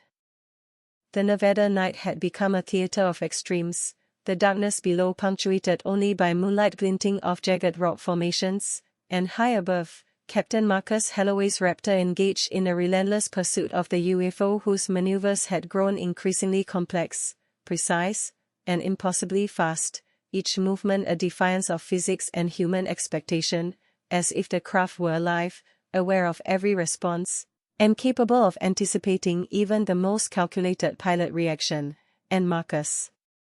gripping the controls with a combination of disciplined focus and instinctive reflex, felt his entire body attuned to the alien intelligence's rhythm, every heartbeat, every breath synchronized with the chase, aware that each second carried historical significance, the kind that could alter humanity's understanding of intelligence, technology, and the cosmos itself.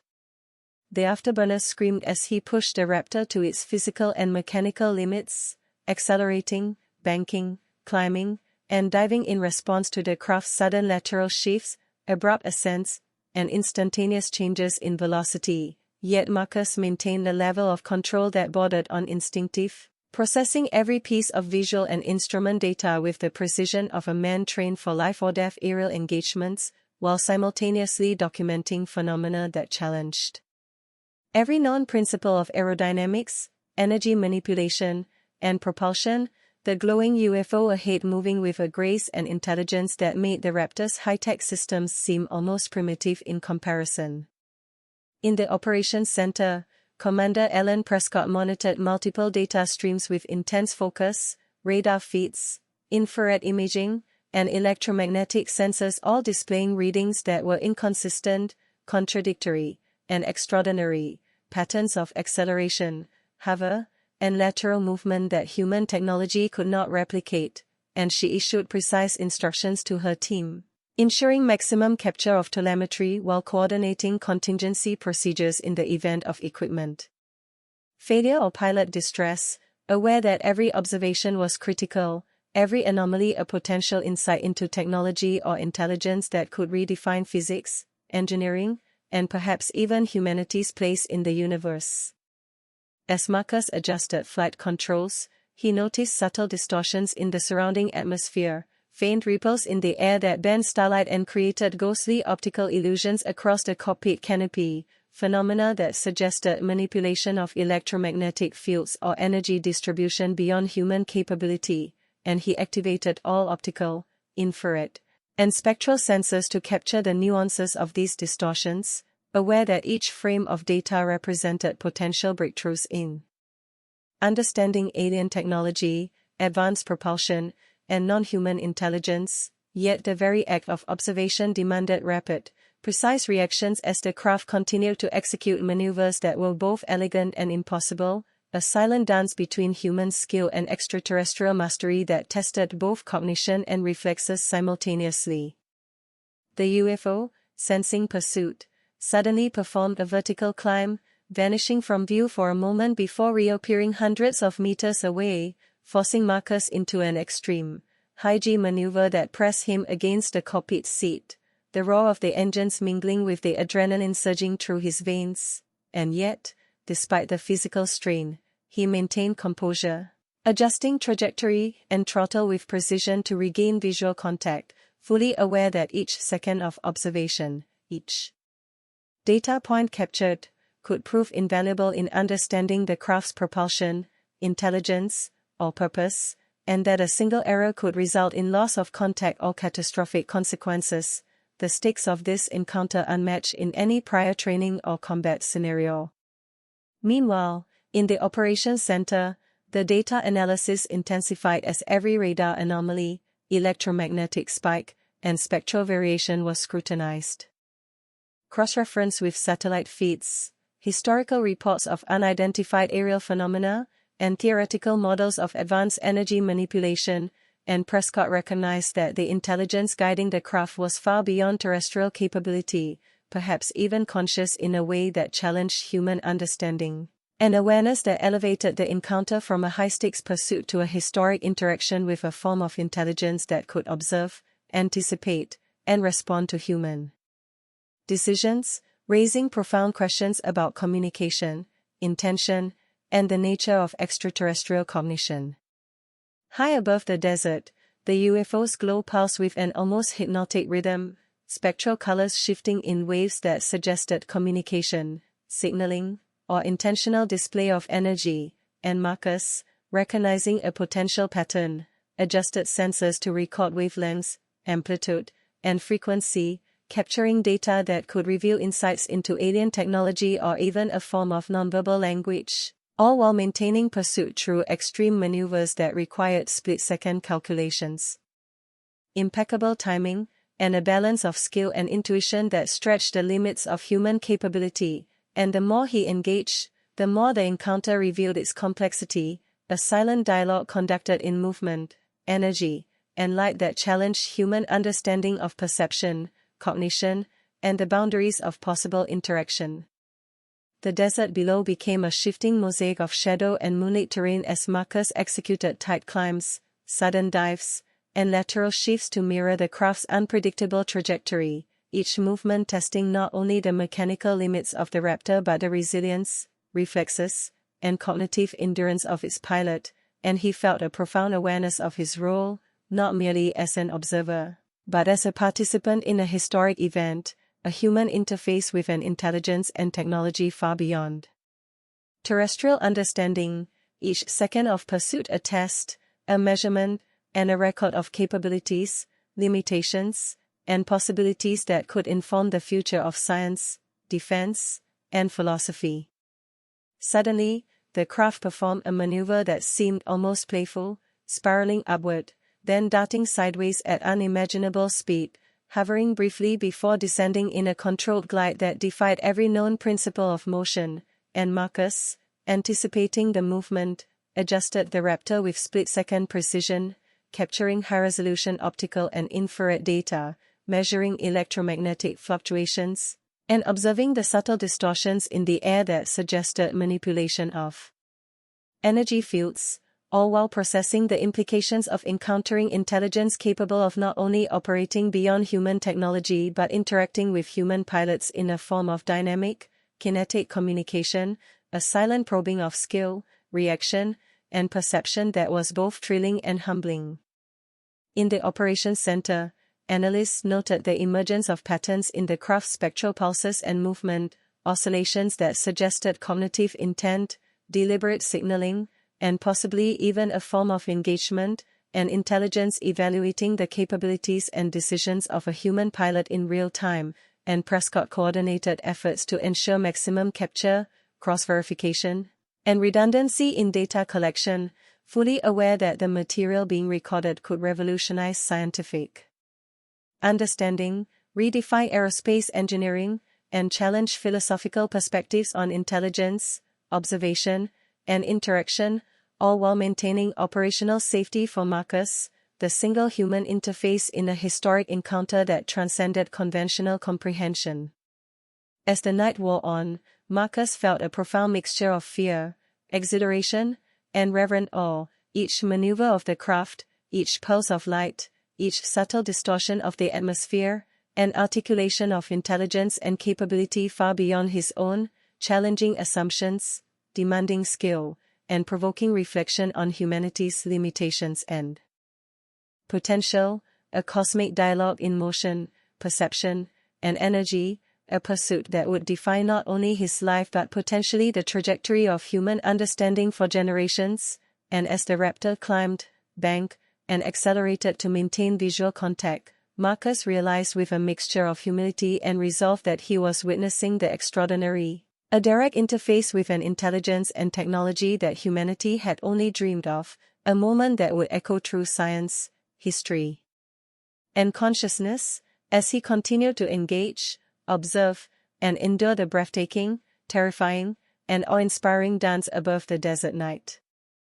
The pursuit stretched onward. The Nevada night beneath Captain Marcus Holloway's Raptor transformed into a vast, silent canvas upon which a drama of cosmic significance unfolded, and the UFO continued its erratic, impossibly precise maneuvers, each movement a demonstration of intelligence, control, and technological mastery far beyond anything humanity had ever conceived. Its multispectrum glow pulsating rhythmically, bending the starlight, refracting the moonlight, and creating faint, ghostly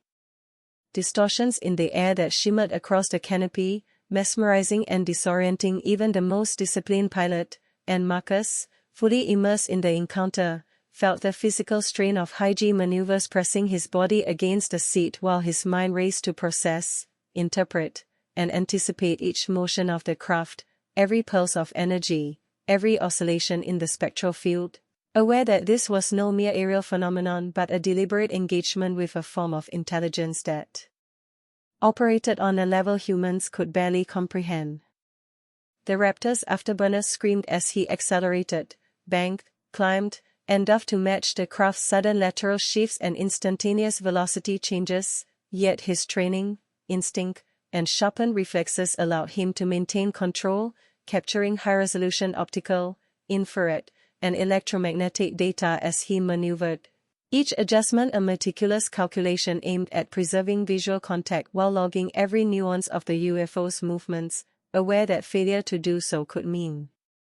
losing a once-in-a-lifetime encounter or compromising critical observational evidence, and simultaneously understanding that the very act of observation was part of the craft's apparent testing of his abilities, as if it were assessing not just the Raptor's limits but the human mind and reflexes guiding it. In the operations center, Commander Alan Prescott monitored a torrent of data that defied conventional interpretation, radar plots showing impossible accelerations, infrared feeds flickering inconsistently, electromagnetic readings oscillating in ways that suggested manipulation of energy beyond terrestrial capability, and she directed her team with focused authority, ensuring that every anomaly was logged, every frame of data cross-checked, and every system prepared for contingencies, knowing that the encounter represented not only a historic opportunity for observation but a potential pivot point in human understanding of physics, aerospace engineering, and intelligent life beyond Earth, and that any oversight or lost data could diminish the significance of this unprecedented event. High above the desert, Marcus tracked the craft as it performed a series of maneuvers that seemed almost sentient, hovering with absolute stability, spiraling with perfect symmetry, accelerating to speeds that defied inertia, and vanishing from sight only to reappear at impossible distances. And each action challenged him to anticipate, calculate, and react in real time, pushing both his piloting skill and cognitive processing to the limits, the Raptor's systems straining under extreme demands. Even as Marcus remained hyper-focused, documenting every optical distortion, every spectral shift, every fluctuation in electromagnetic readings, aware that this encounter would be dissected for years, analyzed for clues about propulsion, energy manipulation, intelligence, and intent, while simultaneously testing the resilience of human perception, endurance, and adaptability.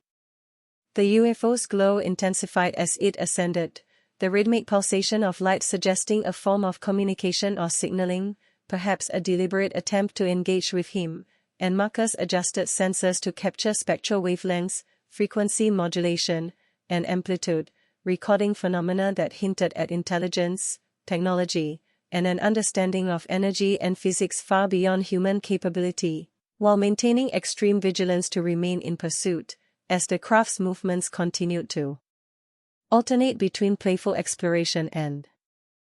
precision demonstration, a kinetic dialogue that challenged his reflexes, intuition, and analytical skills simultaneously, and left him with the overwhelming awareness that he was participating in a momentous interaction, one that blurred the lines between observation, engagement, and cosmic conversation. The desert below was a blur of shadow, jagged rock formations, and fleeting moonlight reflections as Marcus executed extreme climbs, sudden dives, and lateral shifts to maintain visual contact, each maneuver requiring the coordination of instinct, training, and analytical thinking, as well as a careful balance of risk and observation, the stakes magnified by the impossibility of the UFO's capabilities, and the realization that he was a direct participant in a historic encounter with intelligence that could outthink, outmaneuver, and observe human responses, a realization that brought both exhilaration and an existential weight that pressed on him with every heartbeat, every decision, every microadjustment of the controls. Within the operations center, analysts noted emergent patterns in the UFO's spectral emissions, oscillations and pulses that suggested intentionality, perhaps even rudimentary attempts at communication or interactive observation, and Prescott coordinated her team to ensure that every reading was recorded, time-stamped, and cross-referenced, while also maintaining vigilance over Marcus's condition, monitoring biometric indicators that revealed the strain of prolonged high-G flight, the mental load of tracking an incomprehensibly advanced craft, and the cognitive pressure of documenting phenomena that challenged the boundaries of human science and engineering, and she understood that the data being collected was likely to become the foundation for decades of analysis, experimentation, and theory, potentially altering humanity's understanding of aerospace, energy, and the presence of intelligent life beyond Earth. Marcus, meanwhile, continued to respond with precision to the UFO's maneuvers, following vertical arcs, lateral shifts, and high-speed accelerations, each movement an interplay of human skill and alien intelligence, each second a test of reaction, perception, and endurance, and he noted subtle ripples in the air, distortions in starlight, faint auroras that shimmered across the cockpit canopy, evidence of energy manipulation that suggested the craft's mastery of forces humans could only theorize, and each observation deepened both his fascination and his understanding of the encounter, creating a dynamic where pursuit and observation merged, the chase itself a form of dialogue, the raptor a conduit for human engagement with an intelligence that transcended conventional comprehension.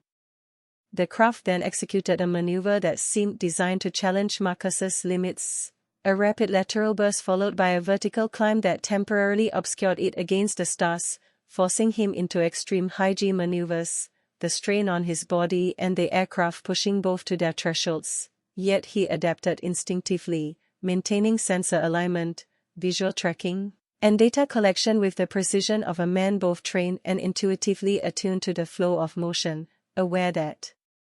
each fraction of a second was vital for recording the craft's capabilities and understanding its behavior, and that failure to maintain contact could result in losing irreplaceable data on a phenomenon that might never be observed again. The desert, stretching beneath him in shadowed relief, became a fleeting backdrop to the cosmic dialogue unfolding above, the craft's movements oscillating between acceleration, hover, and precision display, each action an indication of intelligence, capability, and perhaps observation of his own responses, and Marcus felt both humbled and exhilarated by the encounter, recognizing that he was part of a dynamic interaction with a form of life or intelligence whose technology, cognition, and mastery of physical forces transcended humanity's current understanding, and as he continued the pursuit, capturing every nuance, every spectral pulse, every optical anomaly, he realized that this night would redefine not only his personal experience but the collective understanding of what is possible in the skies above Earth, the nature of intelligence, and the boundaries of human technological and cognitive achievement. The night deepened over the Nevada desert, the darkness below a silent witness to the unprecedented aerial ballet unfolding above, and Captain Marcus Holloway's Raptor chased the UFO with relentless focus, each maneuver of the craft a revelation of intelligence, speed, and precision beyond human comprehension, its pulsating multispectrum glow bending and refracting the starlight, casting ethereal patterns across the cockpit canopy, and Marcus, his body pressed into the seat by extreme G-forces, felt a simultaneous exhilaration and humbling awe as he tracked every oscillation, every rapid lateral shift, every vertical surge, aware that this pursuit was not merely a test of piloting skill but a confrontation with an intelligence whose mastery of motion, energy, and perception dwarfed human capabilities, and that the data he recorded could fundamentally alter humanity's understanding of physics, aerospace, and extraterrestrial life. The afterburners screamed as the Raptor accelerated to extreme velocities, banking sharply to mirror the UFO's impossible maneuvers, the craft vanishing momentarily against the stars only to reappear at an unthinkable distance, and Marcus, relying on years of training, instinct, and intuition, maintained precise control, documenting every optical anomaly, electromagnetic fluctuation, and infrared signature, knowing that each captured detail could be analyzed to infer propulsion methods, energy manipulation, or intelligence strategies far beyond terrestrial technology, all while ensuring the aircraft remained operational under the tremendous physical stress of pursuit. In the operations center, Commander Alan Prescott oversaw the torrent of data streaming in from multiple sources: radar feeds, optical imaging, electromagnetic sensors, each presenting anomalies that challenged conventional interpretation, and she coordinated her team to maintain meticulous logs, ensure redundancy, and interpret patterns that suggested not random motion but deliberate, intelligent control, the kind of cognition that could observe, adapt, and possibly even communicate with human operators, while simultaneously monitoring Marcus's physiological state to ensure that prolonged high-G flight and cognitive load did not compromise the mission or his safety, balancing the imperative for observation with the necessity of preservation of life and operational capability. High above the desert, the UFO executed a sequence of maneuvers that appeared almost playful yet calculated, hovering with absolute stability before darting laterally at unimaginable speed, then ascending vertically with precision that made Marcus's every adjustment critical, each split-second decision a measure of reflex, endurance, and mental acuity, and the subtle distortions in the air surrounding the craft, faint ripples, shimmering auroras, and ghostly bending of starlight, suggested manipulation of energy fields, cloaking, or perception-altering technology that surpassed all known human engineering, a realization that both terrified and awed Marcus as he attempted to anticipate and document each impossible movement.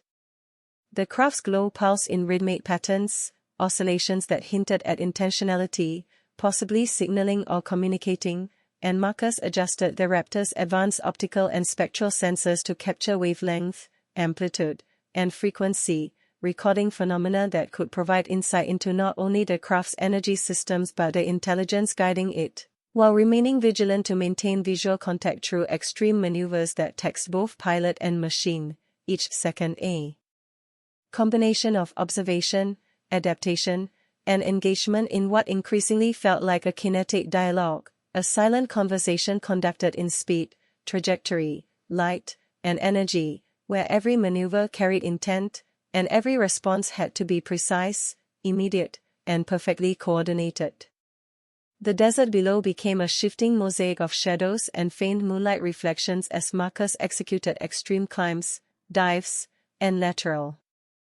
shifts to match the craft's unpredictable trajectory, each adjustment demanding the coordination of body, mind, and instrumentation, a balancing act of survival, observation, and data collection, and the realization that he was participating in a historical encounter with intelligence far beyond human comprehension amplified both his focus and the existential weight of the mission. The awareness of being observed in return by an intelligence capable of anticipating his reactions, creating a profound sense of humility and reverence. Within the operations center, analysts began to note patterns emerging in the craft's emissions and movements, oscillations that suggested cognitive intent, deliberate signaling, and perhaps an interactive evaluation of human performance, and Prescott coordinated her team to ensure that every reading, every anomaly, every spectral fluctuation was captured, time-stamped, and cross-referenced with past reports, satellite feeds, and theoretical models, fully aware that this encounter could revolutionize aerospace engineering, physics, and human understanding of intelligent life beyond Earth, while simultaneously managing operational protocols to preserve Marcus's safety under extreme conditions. Marcus, continuing the pursuit, tracked the craft as it executed spirals, vertical climbs, and rapid lateral shifts, each maneuver challenging his skills and cognition while revealing new anomalies, optical distortions, auroras, and faint atmospheric ripples that hinted at the UFO's mastery over environmental physics, energy distribution, and perception, phenomena that could redefine everything known about propulsion, aerodynamics, and material science. And as he documented these events, he felt an overwhelming sense of participation in a cosmic dialogue, a silent, kinetic exchange with an intelligence operating on principles that humans had only theorized, where the act of observation itself became a form of interaction, and the chase a test of endurance, skill, and understanding. The UFO then performed a maneuver that pushed the Raptor to its absolute limits. A sudden burst of speed followed by an instantaneous lateral shift, a vertical climb, and a hovering pause that seemed designed to evaluate Marcus's reaction, and he responded with split-second adjustments, throttle modulation, and precision control. The Raptor trembling under the strain as he maintained visual contact and captured a continuous stream of data, each frame a record of phenomena defying every principle of physics known to humanity. The cognitive load immense as he processed movement, energy fluctuations, and spectral signals simultaneously, aware that each second was a crucial moment in an encounter that might never be replicated. The desert below receded in a blur of shadow and pale moonlight as the chase continued, the craft's pulsating glow painting patterns across the cockpit, each oscillation and spectral shift a potential clue to its design, propulsion, or intelligence, and Marcus, balancing skill, instinct, and scientific observation, felt the gravity of participating in a historic encounter that challenged human perception, cognition, and technological capability, a night where every maneuver, every pulse of energy, and every reflection of light could reveal truths about intelligence beyond Earth, the nature of energy manipulation, and the boundaries of physics, a cosmic dialogue unfolding in real time where he was simultaneously participant, observer, and witness to phenomena that would shape human understanding for generations. The UFO's movements became increasingly complex, alternating between deliberate patterns and unpredictable bursts, challenging Marcus's reflexes, cognitive processing, and ability to capture high-resolution optical, infrared, and electromagnetic data, each maneuver a test, a probe, or a statement, and as he maintained pursuit, the realization dawned that he was engaged in an interaction with intelligence capable of observation, adaptation, and communication beyond human understanding, a silent exchange where every action, every adjustment, and every observation contributed to the shared experience of understanding and being understood across the divide of species, technology, and comprehension, a night where the limits of human skill met the impossible mastery of an intelligence that might redefine everything humanity believed possible in the skies above.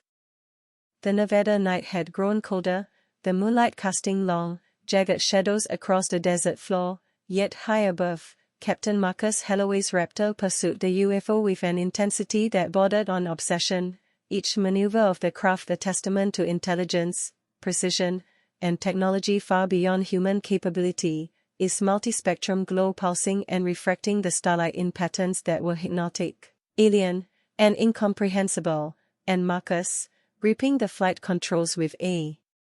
combination of focus, reflexive skill, and unspoken awe, felt every fiber of his being attuned to the craft's movements, aware that each oscillation, burst of speed, and impossible directional change was both a challenge and an invitation, a cosmic test of human perception, cognition, and endurance, and that the data he collected could rewrite decades of scientific theory, aerospace knowledge, and philosophical understanding of intelligence beyond Earth. The Raptor strained under extreme maneuvers, vertical climbs, sudden lateral bursts, spiraling dives, and instantaneous velocity shifts, testing both machine and pilot to the limits of structural and physical capability. Yet Marcus maintained a level of control that was almost instinctive, balancing g-forces, speed, and trajectory while simultaneously recording every optical anomaly, electromagnetic fluctuation, and infrared signature, each adjustment a careful negotiation between survival, observation, and understanding, and the awareness that failure could result in lost opportunity or catastrophic consequence added an almost tangible tension to the already intense pursuit. In the operations center, Commander Ellen Prescott coordinated her team with unrelenting focus, analyzing the torrent of radar feeds, optical images, and electromagnetic readings that displayed patterns inconsistent with any known aerial phenomenon, accelerations beyond conventional limits, sudden stops and directional shifts that defied inertia, and spectral emissions that hinted at energy manipulation or communication, and she ensured redundancy and cross-verification, knowing that each log detail could be critical to understanding the craft, its technology, and its intelligence, and that every oversight might compromise decades of scientific and military potential, a responsibility amplified by the awareness that Marcus was the only direct observer of the encounter, fully exposed to the craft's unpredictable behavior. High above the desert, the UFO executed maneuvers that oscillated between elegant, precise arcs and unpredictable bursts, each shift testing Marcus's reflexes, perception, and judgment, while subtle distortions in the surrounding air, faint auroras, and bending starlight suggested manipulation of gravitational or electromagnetic fields far beyond human capability, and Marcus activated every available sensor to record high-resolution optical, infrared, and spectral data, aware that each frame could unlock secrets of propulsion, energy control, and intelligence, while maintaining precise control of the Raptor under extreme physical stress, a simultaneous test of human skill and endurance against an intelligence and technology far superior to terrestrial standards.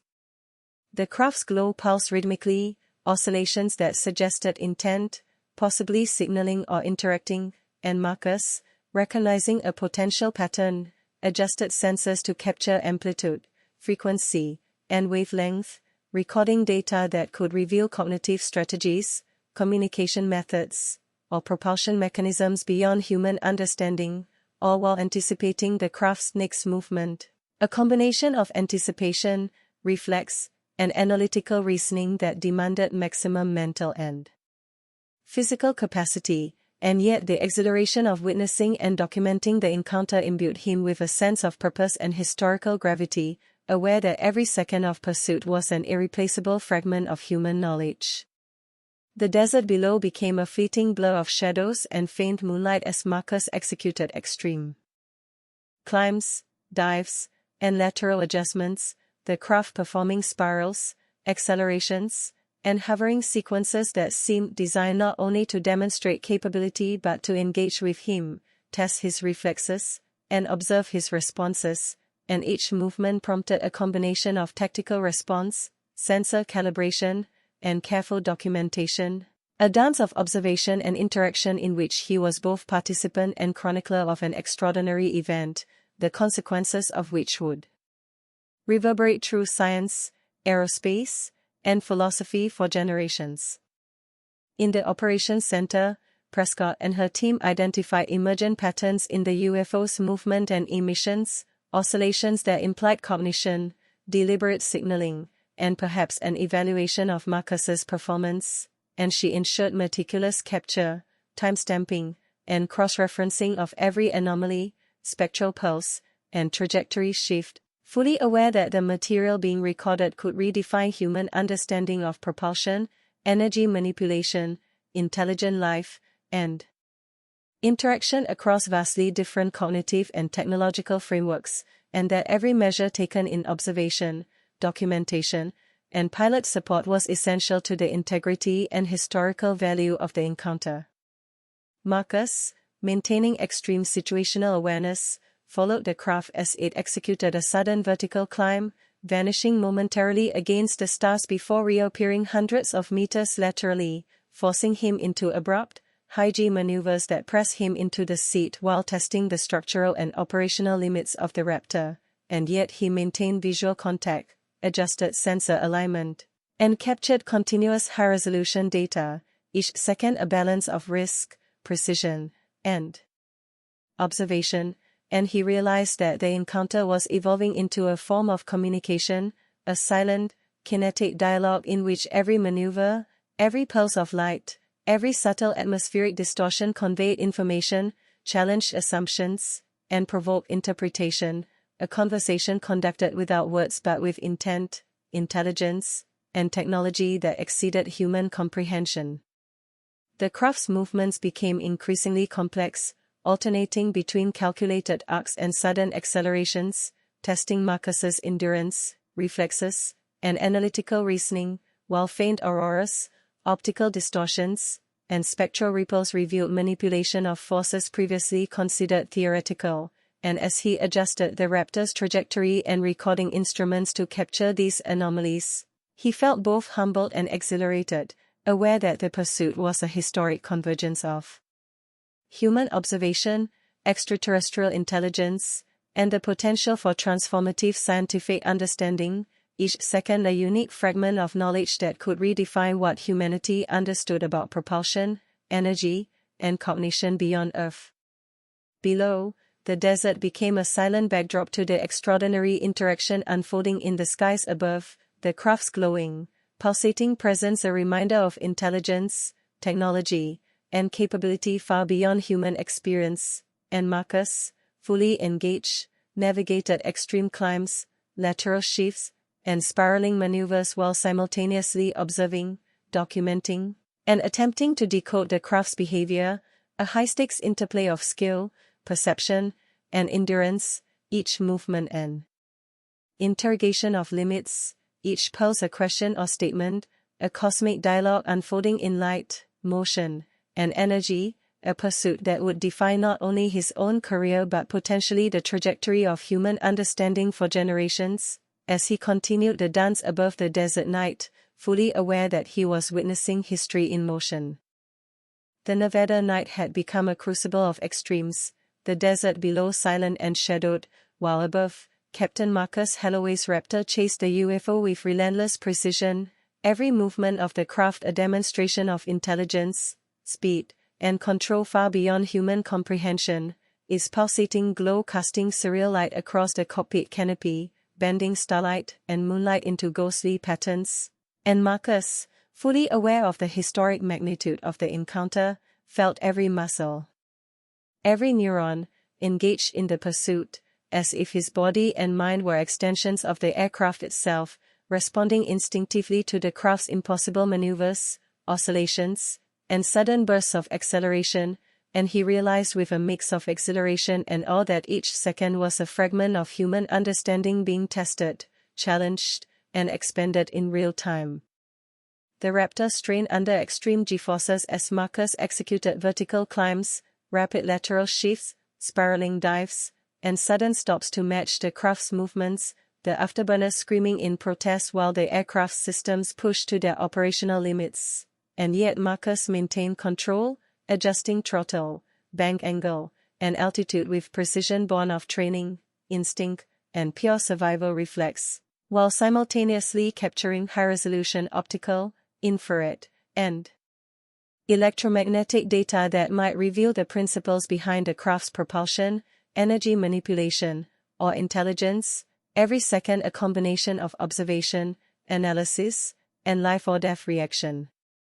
In the operations center, Commander Ellen Prescott coordinated her team with meticulous attention, monitoring radar feeds, optical imagery, and electromagnetic readings that defied conventional interpretation, accelerations that violated known limits, sudden direction changes that negated inertia, and spectral emissions that hinted at energy manipulation far beyond terrestrial capability, and she ensured redundancy, cross-referencing, and precise logging of every anomaly, aware that any oversight could compromise the integrity of one of the most significant encounters in human history, while also tracking Marcus's physiological condition to safeguard his endurance against the physical and cognitive strain imposed by the extreme pursuit.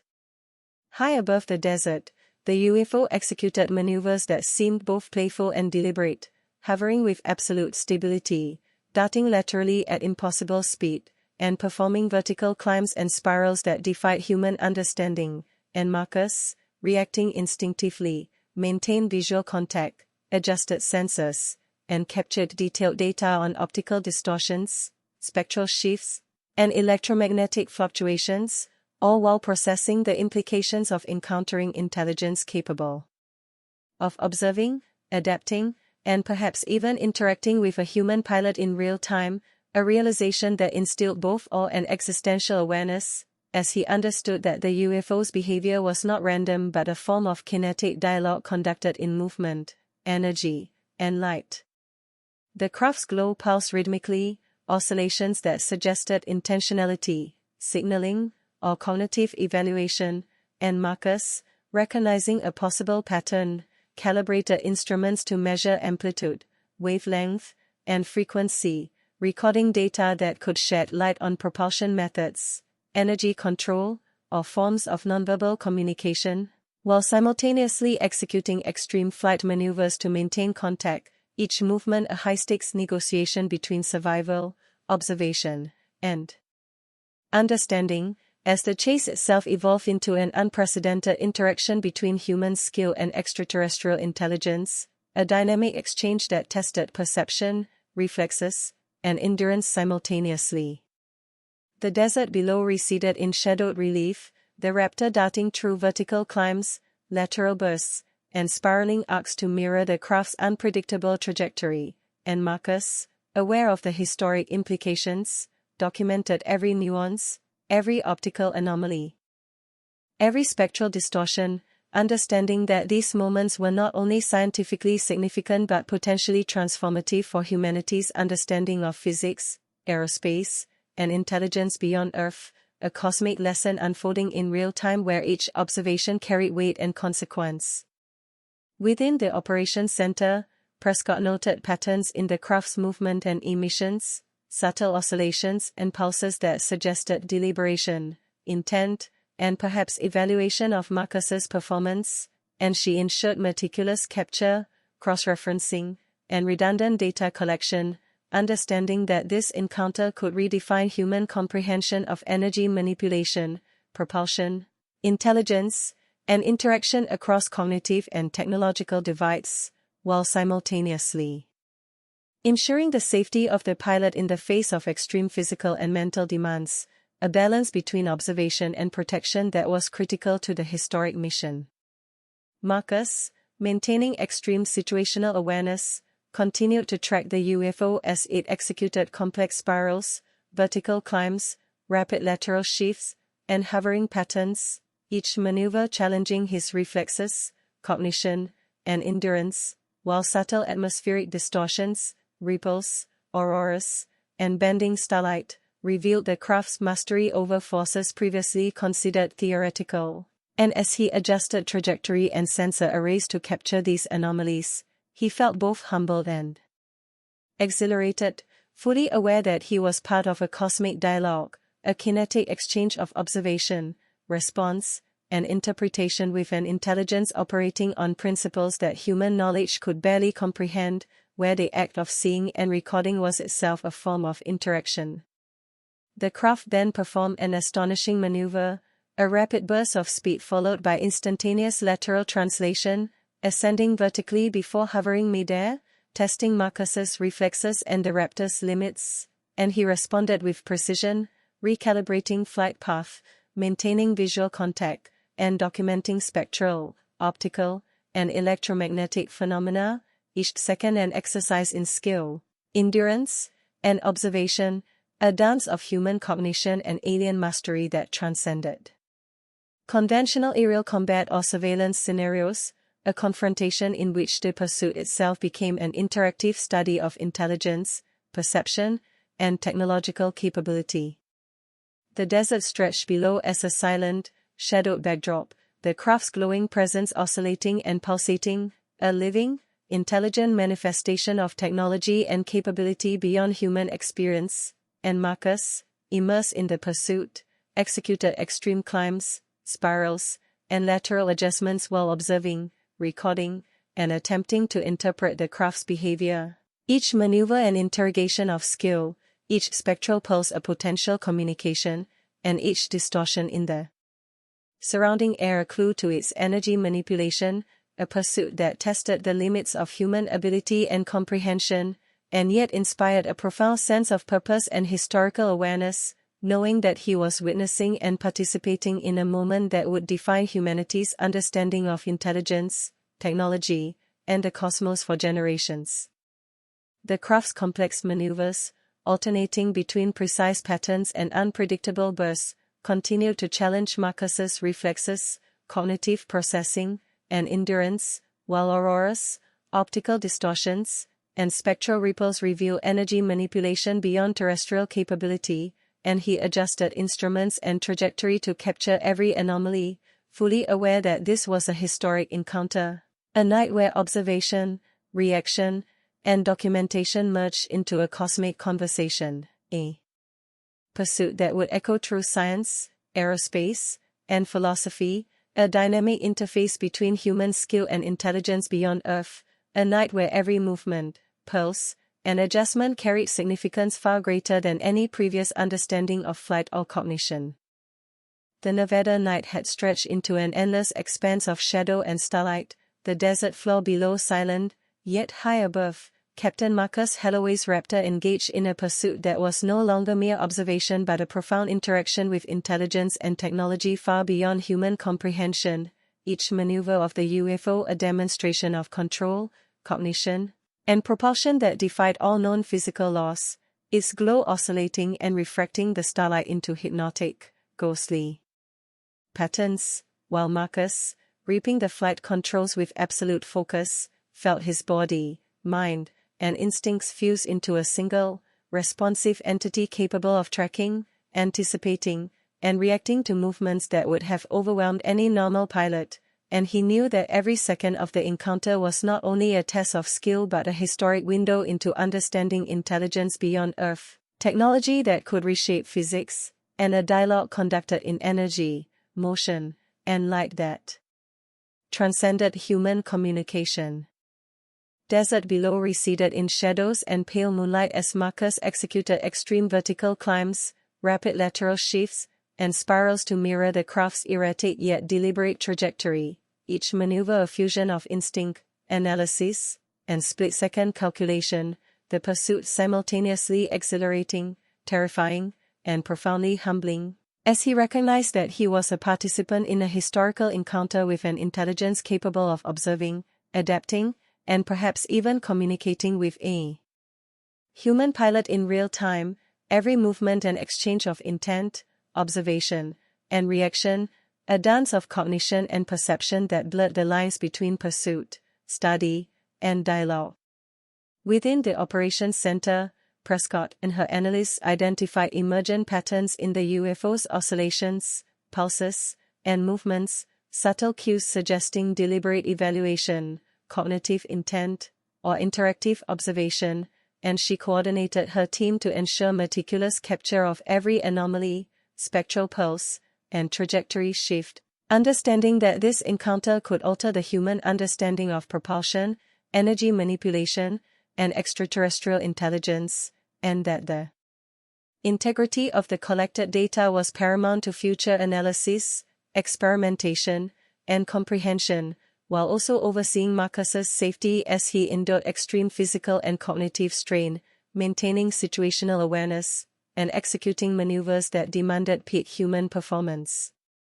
Marcus, maintaining extreme focus, continued to track the craft as it executed a complex combination of spirals, vertical climbs, rapid lateral shifts, and hovering patterns, each maneuver challenging his reflexes, decision-making, and endurance, while subtle atmospheric phenomena, auroras, optical distortions, and ripples, revealed the craft's mastery over forces previously considered theoretical, and he adjusted trajectory, instruments, and sensor arrays to capture these anomalies, fully aware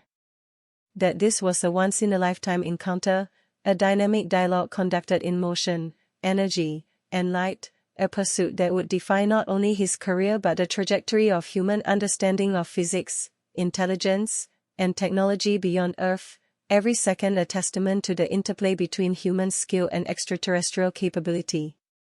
The craft then performed a maneuver designed to test the limits of both aircraft and pilot, a sudden, instantaneous acceleration, followed by a lateral translation at impossible speed, ascending vertically before hovering midair, forcing Marcus into extreme high-G responses, his body pressed into the seat, Raptor systems straining, and yet he maintained visual contact, calibrated instruments, and recorded continuous data, each fraction of a second a delicate balance of control, observation, and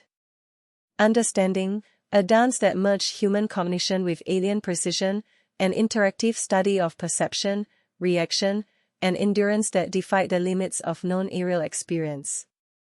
The desert below stretched as a silent backdrop to the unfolding interaction, the craft's glowing presence pulsating and oscillating in a display of intelligence and capability far beyond human comprehension, and Marcus, immersed in the pursuit, navigated climbs, spirals, and lateral adjustments while observing, documenting, and attempting to decode the craft's behavior, each maneuver an interrogation of skill, each spectral pulse a potential communication, and each distortion of the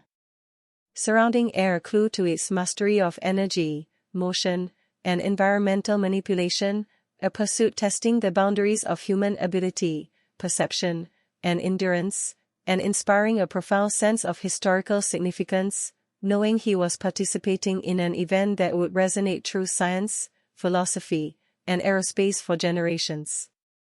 The Nevada night had settled into a profound stillness, the desert beneath an endless stretch of shadowed terrain, yet high above, Captain Marcus Holloway's Raptor and the UFO continued their extraordinary engagement, a pursuit that had evolved into something far greater than observation, a direct interface with intelligence and technology beyond human understanding, every maneuver of the craft a display of mastery, cognition, and energy manipulation, its pulsating, multicolored glow bending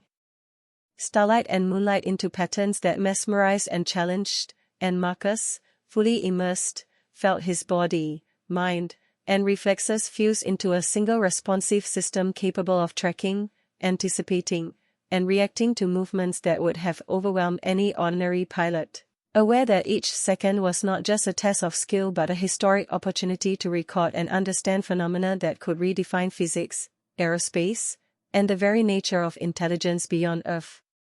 The Raptor's afterburners roared as Marcus executed extreme vertical climbs, rapid lateral bursts, spirals, and instantaneous accelerations, each maneuver pushing the aircraft and pilot to the absolute limits of endurance, while he simultaneously captured high-resolution optical, infrared, and electromagnetic data, recording anomalies that could reveal propulsion techniques, energy manipulation, or decision-making strategies that surpassed all human knowledge, the tension of survival interwoven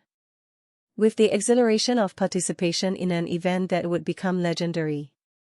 In the operations center, Commander Ellen Prescott coordinated her team with exacting precision, managing the deluge of radar feeds, infrared and optical imagery, and electromagnetic data, all of which displayed impossible accelerations, defiance of inertia, and manipulations of energy fields that challenged terrestrial physics, and she ensured redundancy, cross-verification, and meticulous logging, aware that any error could compromise a historic encounter whose significance extended far beyond military or scientific achievement, while also monitoring Marcus's vital signs, ensuring his endurance against extreme physical and cognitive stress, a delicate balance between observation and preservation in a situation without precedent. High above the desert, the UFO executed maneuvers that seemed simultaneously deliberate and unpredictable, hovering with perfect stability, spiraling with flawless symmetry, disappearing and reappearing at impossible distances, and performing rapid bursts that tested Marcus's reflexes, perception, and analytical processing, while subtle atmospheric distortions, auroras, and optical ripples revealed his mastery over forces previously thought theoretical, forcing him to adjust trajectory, throttle, and sensors with split-second precision, each movement and interaction that blurred the line between observation and dialogue, a kinetic conversation conducted in motion, energy, and light, where each pulse and arc carried intention and each response required instinct, calculation, and endurance. The craft's rhythmic glow suggested intentional signaling, cognition, or interaction, and Marcus calibrated instruments to capture amplitude, frequency, wavelength, and subtle fluctuations, recording data that could provide insight into propulsion, communication, or energy manipulation, all while anticipating its next move, executing extreme maneuvers that demanded maximum skill and concentration. As he realized that the encounter had become a form of dynamic communication, a silent exchange between human and extraterrestrial intelligence, each second revealing new layers of understanding, challenge, and revelation, a dance of perception and response that tested the very limits of human capability. The desert below shifted in fleeting shadows and moonlight as Marcus navigated vertical climbs, lateral shifts, and spirals to mirror the craft's complex trajectory, each adjustment a fusion of instinct, analysis, and immediate reaction, and the awareness that he was participating in a historic interaction heightened his sense of purpose, reverence, and exhilaration, as he understood that this was a once-in-a-lifetime encounter, an event that would redefine humanity's understanding of intelligence, technology, and the cosmos, every second a unique fragment of observation and insight.